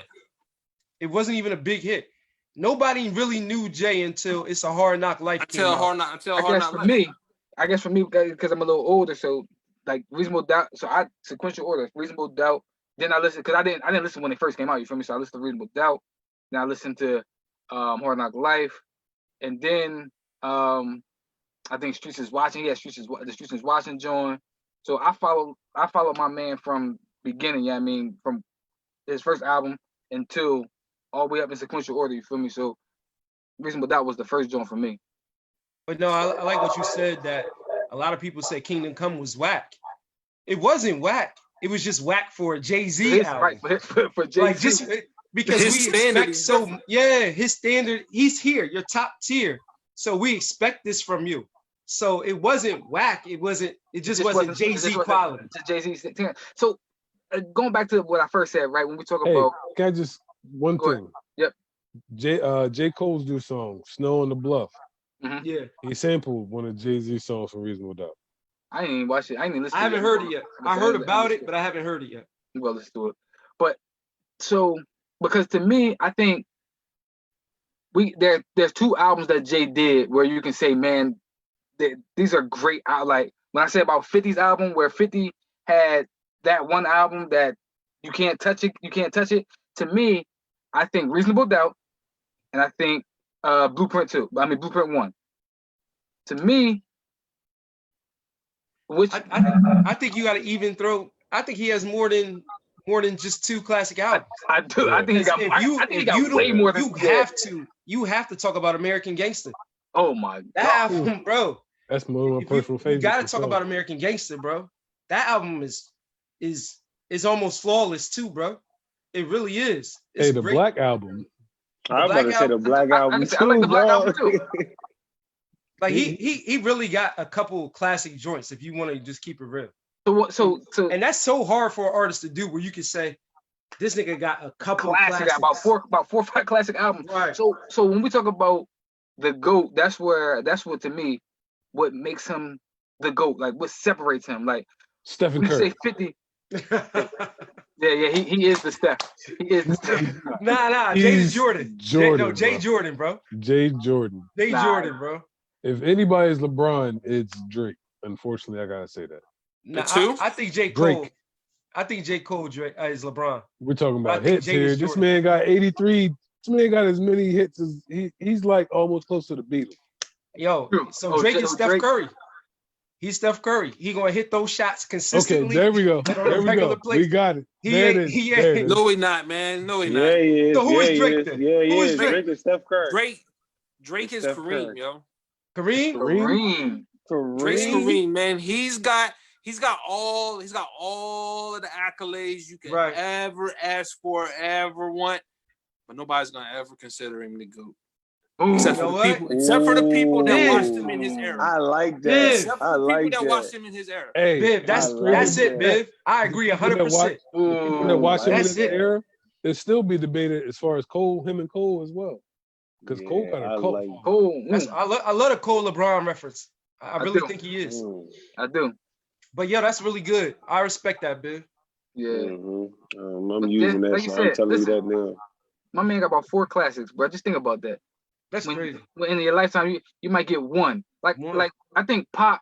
When we talk about Pop, people will say, I mean, he had a lot of classics, but my man Jay got about 4 or 5 classics. Jay, that Blueprint album, bro. That Blueprint album. Yo, him and Kanye did the man. Listen, yo, put them two geniuses together, bro. Tamon, do you remember sonically? Being on Dell State campus in the summertime when H to the Izzo dropped? Yes. Oh my God, bro! Upward Bound, summertime, H to the Izzo drop. Yo, man. Hov shut everything down when that dropped. Everybody was like, "What is this?" Yo, for real. I was like, "What?" Niggas went crazy over that, bro. It was wild. We was on Dell State campus in the summer. He dropped it just for the summer. I will say this. Kanye needs as much credit as Jay for that album, yo. Oh yeah. He did a lot of good work. That production on that Blueprint album, bro. God, man, listen, that shit, crazy. So outside of Keef, is Hov unanimous? Is that everybody's number one? No. Somebody cut. It's my number one. Somebody cut Neil. No. Hov is. Are we talking about GOAT? No, just favorite. No, he's not my favorite. I know. Because Najee. You said outside of me. Yeah, outside of you. Who's your number one, Neil? Because Hov not on the list. Me. I respect it. I got you. Hey, by the way, whoever's following this, yo, listen, I got a tape drop in the second week of July. I'm my favorite. I don't know what y'all thought. I'm my favorite. If I had to go against the grain, my very number one favorite would have to be me. But other than that, it's me. I respect it. It's me. I respect it, yo. But you gotta tell us why. Tell us why. I respect that.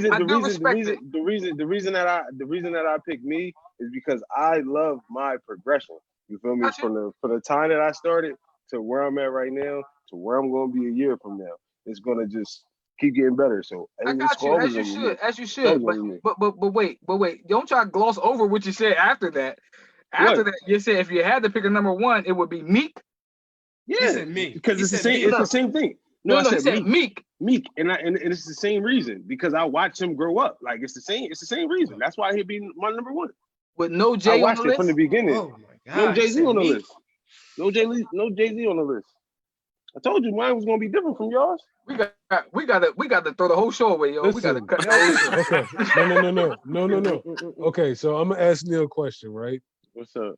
When was the first time you was introduced to Jay? Like for real? Like I ain't saying like you heard Hard Knock Life on the radio, but like where you actually had the mindset to understand music and all of that. What was the first song that got you as far as Jay-Z?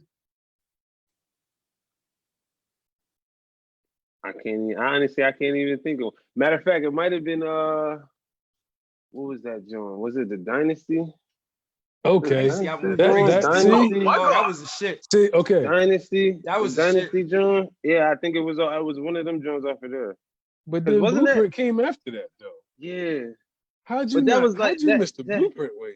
But it was I already had my mind made up about what was going on, like me and music. Like it was just like I heard it, but I didn't hear every project. Is what I'm saying. So this is interesting. I can't say that because I do hear a lot of people say, like when I hear a lot of the young people say, "Well, Lil Wayne better than Jay-Z." You know what I mean, Lil Wayne is the GOAT. So is Lil Wayne your GOAT?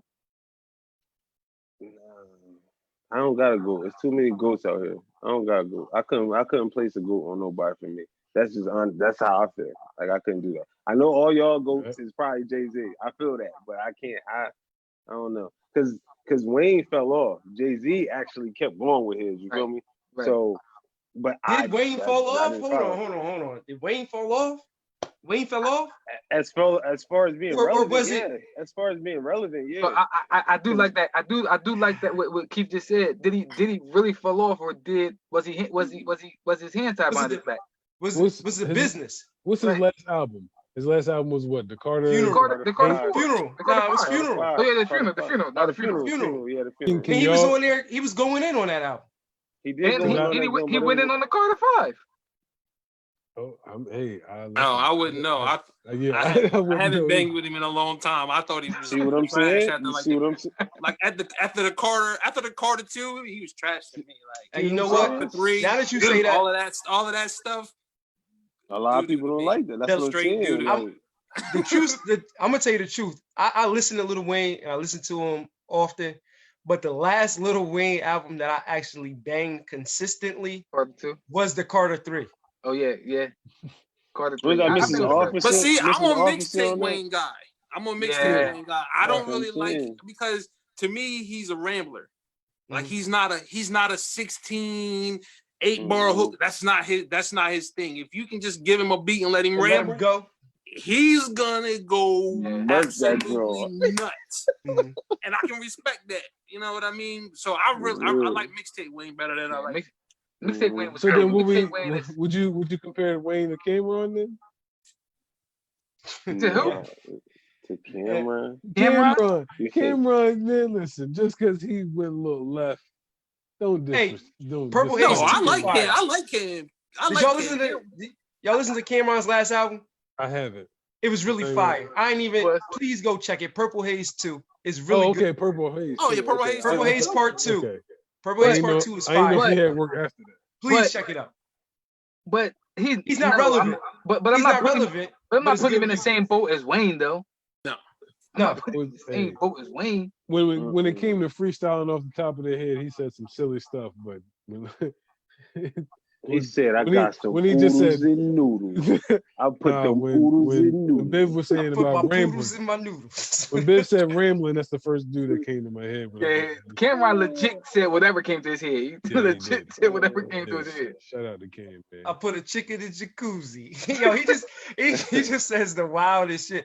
I never was a real big Cam fan. I always thought Cam had fire songs, but when it came to like really sitting down listening to albums and whatnot, Cam just didn't do it for me, man. He just didn't. That Dipset though had me leaning on Morgan State Cam. Yo, oh my God. Now, if you want to talk about the whole Dipset movement, that's a whole different story. That's a whole different story. Whole different story. Like I said, I want to do that, John, because as God. we was doing it, I was thinking about in the era we was growing up, right? There was a lot of groups. So I'm like, bro, we think about State Property. I'm thinking about Dipset. G-Unit. G-Unit. I'm thinking about Rough Riders. I'm thinking about Blocks.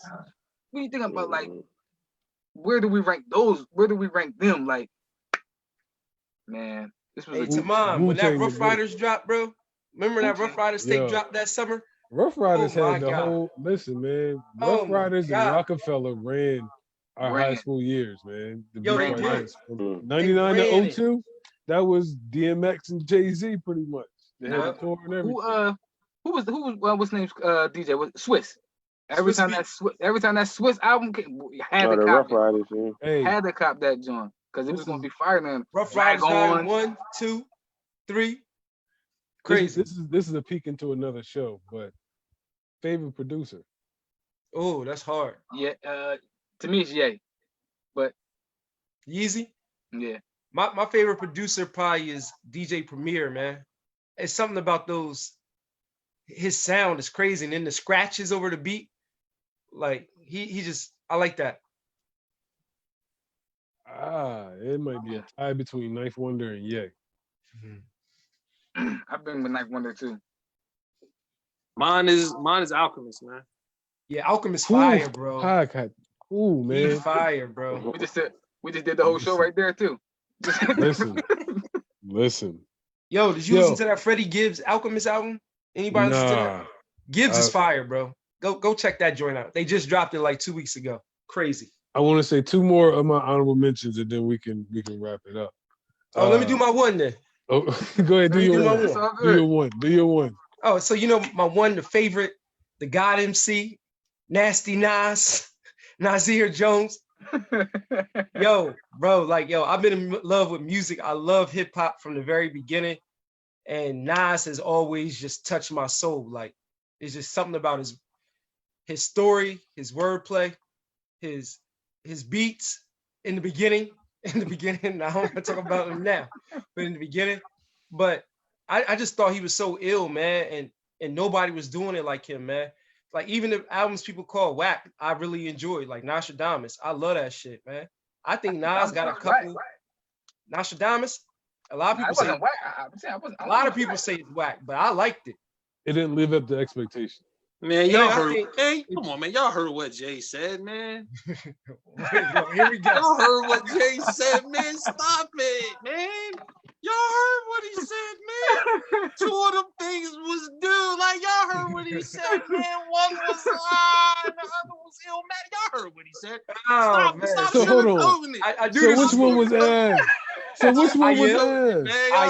I am was Ed. That's what he was talking about. So Illmatic. It was Illmatic. Illmatic was trash. No. He said Illmatic was dope. He said it was written was and the it other was written. Illmatic. Yeah. Illmatic. So it was Illmatic. He said was dope. It was written was. But I like all them joints myself. I thought it was written was dope. Yeah. Hey, look, I think love I Am too. I think Nas got 3 classic albums. I know niggas might not agree. I'm gonna tell you what they are. Classic. And then you think he got 4? I think he got 3. I think he got 4, man. Because and you know what? The only reason I'm not saying he hasn't more because he was like, if he had to drop 2 songs off, he would have been perfect. But I'm gonna tell you what they are. Illmatic, of course. I'm gonna tell you what should not really considered an album, but it's classic. Lost Tapes. That's my 4th. Lost Tapes. And Life is Good. Life is Good is a perfect album, bro. That is dope. That is a dope. It's album. A perfect album. Then that double disc, Street's Disciple, if he had made that a single album, that would have been classic. Stillmatic fucked up with the last 2 songs on the album. And Stillmatic is probably one of my favorite Nas albums, but he shouldn't have put those last 2 songs on there. If he had canceled those, it's a perfect album. Dang, y'all just put him up there with Ghost status. Now I think he's low. I think he's in my opinion, he's number 2. He's number 2 behind Jay, man. For me. If we talking about GOAT MCs, Nas is my favorite, but he's number 2 on the list. He's number 2. 2 as the GOAT? Yeah, he's 2 for GOAT, but 1 for my favorite. He's not even in my top. He's not even in my top 5 for favorite, but he's number 2 on the GOAT list. On the GOAT list. Respect. Hey man, that Life is Good album. I got a lot of them songs in my playlist too. I'm telling you, man, that Life is Good was so slept on. He should have won a Grammy for that joint. It's really a classic album. If you want to go back and check it out, go listen to it again. You be like, I'm about to listen some ears to it. But I definitely see. I'm a little biased. I think his first 3 are classics. First 3? Yeah, his first 3. It was written I Am, Illmatic. Yep. They like great I said, albums. I'm biased because his favorite 2 is for me is It Was Written in I Am. See, I think I like Stillmatic so much because of the time it dropped. Yeah. That whole beef with Jay. Yeah. It was like, honestly, if you think about it, it was our coming of age for me, Taman, and Biv, just because we were seniors in high school, we was growing up, we was about to become men, like we was about to be out. So that Stillmatic album meant so much to me. That's why Blueprint album means so much to me, just because of what was going on in my life. Twin Towers and everything. Yeah. yeah. Like you said, who your 2 honorable mentions, Taman? Oh yeah. So my 2 honorable mentions as far as favorite, one would be Rhapsody. Rhapsody dope. Rhapsody is dope, man. She's dope, and I ain't even talking about just in the she level. Like, she got bars, man. Yeah, she fired. And I lost track of my second one. I really lost track of my second one, but my first one is definitely Rhapsody. Who was my second? I don't know, but y'all can go ahead with it. Go ahead. So, bro, I got one. I got to throw my young boy in there, Lil Baby. Oh, Baby. Oh, that's one of the babies that made right now. He said one of the babies. Little Baby fire, bro. I ain't gonna front. Listen, Lil Baby, that's one of my favorites right now. Like, as we speak, like that's one of my favorites. So. Kendrick, that's who it was. Oh yeah, Kendrick, yeah. Okay. But nah, Baby fire though. Baby fire. Hey, you said the Baby no. Hold on. Lil Baby. No. All right. Wayne, you don't like Kendrick, do you? No. What? Whoa. Why you don't What? like Kendrick? I think Kendrick is overrated as they come. I agree. Okay. Like I feel like he's one of those dudes where Eminem. we missing great lyricists. So we like to cling on to guys that's got a little bit of fire to him. Like I don't think he's even in the same class as J. Cole. Like people always want to put Kendrick up there with Cole. And I think it's disrespectful to Cole. I think Cole's in a different class of lyricists than Kendrick Lamar. And I just and when people compare, and that's probably why I feel like he's trash and he's overrated, because people compare him trash. to Cole. And I don't think he's even in that same class as Cole. And that's just my opinion. But I agree. I take everything back. but I don't the think trash. he's trash. I just think he's overrated when they put him in that class with Cole. Hey, look, think about it. It was like 5 or 6 niggas really in that class. And I think that Kendrick is the last nigga in the class. I agree.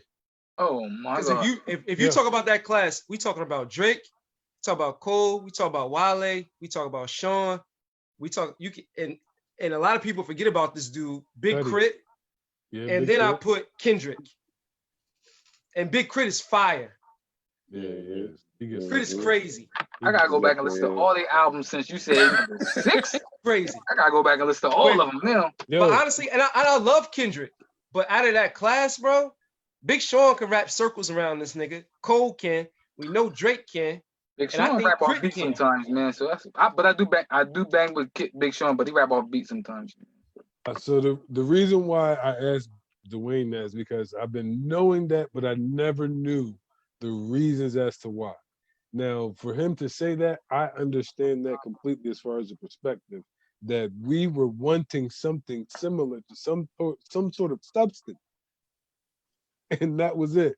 And that was a gravitation to it. I totally get it. And I'm not knocking the babies. Not knocking neither one of the babies, because one of the babies got a song on the radio. I heard him. He's spitting a little woke stuff. I like Lil Baby. That's Lil Baby. Okay, that's Lil Baby. I don't know the baby. The bigger picture. I like Lil Baby. Picture. I don't know the baby. It's called The Bigger Picture. Y'all gotta go check that joint out. It's bigger than Black and White, man. That's I agree. I respect him. I respect him a little bit, man. Like that. Yeah, he killed it. That he to actually me, got the number 3 song on Billboard with that, with the woke joint. And see that to me, like it made me a little bit happy, because it was like, granted, I don't listen to these dudes, but for him to have his platform and say what he says, granted, I can't understand some of the stuff he says. I mean, but it'd be fast, man. It'd be fast.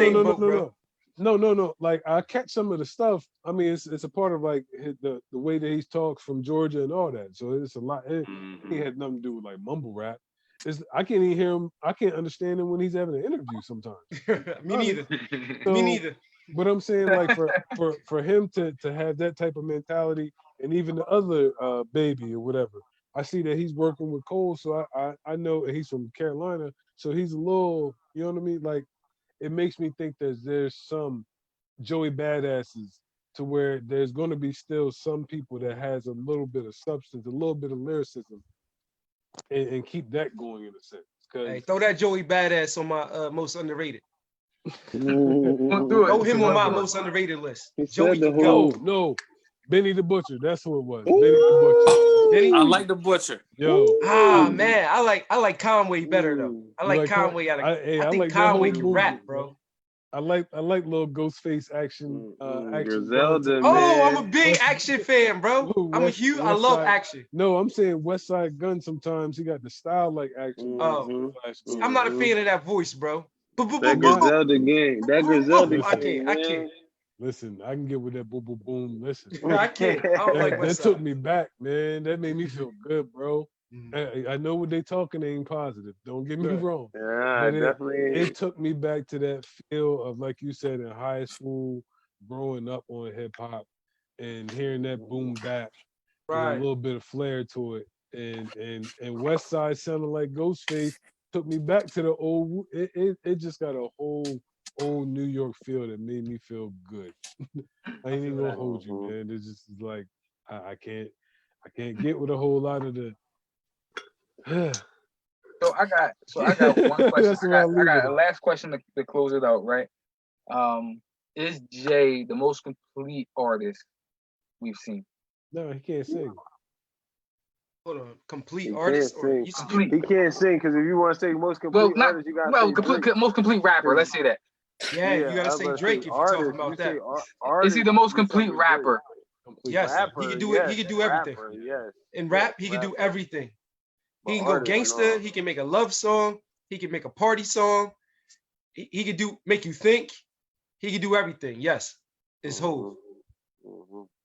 I agree. That's why I have him as my GOAT, because he lyrically make a song. He can do it all. There's nothing that he can't do outside of sing, and he just hired people for that. So I got a question for y'all.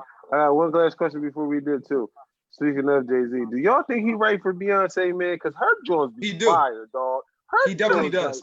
Her bars be fire, dog. I be listening in the car like, oh, I'm really banging the Beyonce song right now. Wouldn't you? That's an extra check, bro. And keep it in the family. Well, yeah. That's an extra lane. Nah, but on some real shit, I'm big on who's writing the songs as well as performing them. So I always check the credits.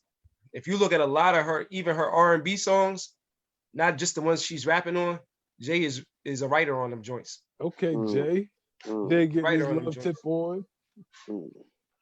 He said the spiritual stuff do really work. Hey, just to piggyback of your question, I'm gonna say this one thing and we can wrap up. Most complete artist of all time, Lauryn Hill. I respect that. You can't. She got bars. She can sing. She can act. So can Drake. No.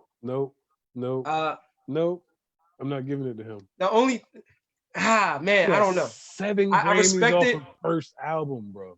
I know, but I respect it. But can she go pop? She don't need to. No, you just said most complete artist. So you talking about a complete artist? They can do everything. Okay. Now, they can do everything. The definition of pop is popular music. She won 7 Grammys in '97. She was pop. You didn't know all the first singles. That was '97. Drake's still doing it. Bro, hold on. I'm pretty sure. Was Lauryn Hill pop, bro? Lauryn Hill wasn't pop, bro. Everything was in the Old Navy stores, bro. So if you want to go by definition, talking about most popular music, then it has to be Jay, because everything he puts out. No. I'm just saying. I would compare Drake to Lauryn Hill. I would be biased when I say Lauryn Hill, but when I think of just one album, 7 Grammys, songs still pop today. You can hear them in the white people stores, black people stores, whatever the case may be. Granted, she's no Drake and has 83 to 1,000 hits, but that one album still resonates today. Just that one body of work, bro. And but when I say pop, we know what we talking about. We talking about Madonna. I get that. We talking about Lady Gaga. I get that. Drake can jump on a song with them and make it hotter. Yeah. I don't think Lauryn Hill can jump on a song and make it hot. Let me ask you this question, because what you just said, right? That's his Jewish side. Can Jay do the same thing? Can't Jay do the same thing? No, he can, but he shouldn't. I said he can, but like you said, but he shouldn't. He should. I think everything he does, he shouldn't. He can do it. Would you should not. Would you see He's Jay-Z done it, on an and he's Ariana done Grande it. song? But he should right now. Would you see Jay-Z on an Ariana Grande song? Yeah, he'll make that thing hot. Listen, all you gotta do is go hold. It wouldn't work. It wouldn't work. Drake it'll work. I don't think it will work with Jay. Right. It's like right now, no. I'm talking about. But maybe right now, maybe I 2000. said right now, probably not. Yeah, 2000. But in his prime, like Drake is in his prime, I think Jay can do it. In his prime, it's different. But we know Jay is still very relevant, but he's not in his prime anymore. Right, he's not in his prime. And it's a lot of rappers that can still rap, but aren't relevant. Exactly. So it's a difference. It's a difference between still being able to do it, being in your prime, and still having relevance. Jay still has relevance, but he's not in his prime anymore. So nobody wants to hear that. Nobody wants to hear that. Right. Nobody want to hear Jay get on a Aria. The people, if the younger generation heard Jay get on an Ariana Grande, they say, "Who is that?" Yeah. And all of us would be like, yo, what the hell is he doing? Hey, why is he doing that? I think Jay too woke to be on the Ariana Grande song right now. Agree. He might be talking about something else when she talking. I agree. Shout out to Jay Electronic. Yeah, shout out to him. So you know how we do, man. Closing the show out, man. We do final thoughts. So anybody got final thoughts? Hey, what's up, man? So that's what my final thought is. Where did Biv go, bro? Yeah, where did Biv go? I was wondering, did he tap out? I They don't fell know. asleep? Listen. Oh, it got a little late. Oh, it's 12. Okay. Hey, man. I thank you guys for having me on the show. This is really dope. It was a lot of fun, interesting conversation. So shout out to y'all for having this platform and inviting me on. I think it's real dope. So 2 things real quick. So I'm from the Unplugged Podcast. We're about to start putting content out very soon. You can follow us on Instagram at the Unplugged Pod. It's coming soon. Second thing is my wife and I do a 5K every single year on the second Saturday of July. It's just something that we came up with just to get people in our community, our friends, associates active. You can walk it, run it, skip it, crawl it, ride your bike to it, whatever you can do, just do it, get active. This year is virtual only because of COVID-19. But you can check us out, Christmas in July 5K on Instagram. Christmas with an X. So Xmas in July 5K on Instagram. Hey, man, I'm crawling in that thing. I'm crawling all 3. I'm bringing my bike. Whatever miles is happening, bro. I'm gonna bring my bike. You said no, you can't. That's cheating, bro. You got. He said whatever you want to do. Get active, bro. Yeah, you gotta get active. Get active. If you ride a bike, you need to do 6 miles though. Okay, no, I ain't gonna buy a bike. I was about to say I'm about to buy a bike then. If I could do 3 miles on the bike, bro, I can do that all day. Oh yeah, it was your boy G-Town LAEN. I mean, y'all can follow me at G-Town LAEN on Instagram. That's gonna be the only platform that I'm on right now. Tape coming out 2nd week of July. My Pink Kill, nice little 5-track EP, just to give you a little taste of something, and then I might hit you with a deluxe tape after that, just to let you know. You feel me? But thank y'all. I appreciate y'all for having me. I definitely want to come back for a sports edition, specifically basketball, because you already know how I get down with that right there. We can go all day with that. But yeah, man, I appreciate that, y'all. No doubt. He talk crazy in basketball too, y'all. So, Mr. Steph Curry. Hey, man, I just want to I appreciate you guys joining us tonight, man. I know it's a little late. We normally have our show at 7, but tonight, this is our first Friday show. We're gonna have a little late night gathering, in a sense, talk music. But we definitely appreciate you guys showing up, talking your talk. Appreciate the opinions, the perspectives, and definitely you guys are welcome to come back. Tune us in. I let Dom do all the as he calls it, the housekeeping. But needless to say, we definitely got some content on YouTube that we want both of you guys check out, and we've got some content coming up as well, especially next. Yeah. Got a lot of content coming out. A lot of content. Got you. So y'all know sometimes, man, I like to close the show out with something motivational and encouraging. One of the things I love about the show is it's just a lot of Black brothers on here, man, just doing positive things, really just trying to do positive things in the community. And that's what it's all about. You know what I mean? Us, you know what I mean, making change in the community that we directly impact. So to see all y'all positive, you know what I mean, Black brothers out here doing stuff positively in the community, I respect that. And I just want to say, just keep doing that. I think Wale got a song I posted the other day. I mean, when he was just bigging up all the black people, you feel me? He was saying, man, the BGM. The BGM. But he also the one song he was talking about. I'm gonna support everything Black. I'm rooting for everybody that's Black. I'm rooting for everybody that's Black. You feel me? Mm-hmm. And while I do root for, I mean, everybody, all races. You feel me? I always tell people I got a special thing for my people. So I'm rooting for all my Black brothers. I'm rooting for all of y'all, man. So I appreciate y'all getting on here and joining in with us. Now you see why I like them.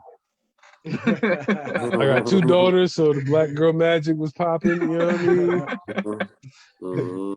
But yeah, I mean, so just keep doing y'all thing. That's my thing today for all y'all that's listening. Yeah, I mean, for everybody that's on the show with us. I'm rooting for all of y'all. Yeah, I mean, not just my black people, but like I said, I do got a special place for them. But I'm rooting for all y'all that's doing y'all thing.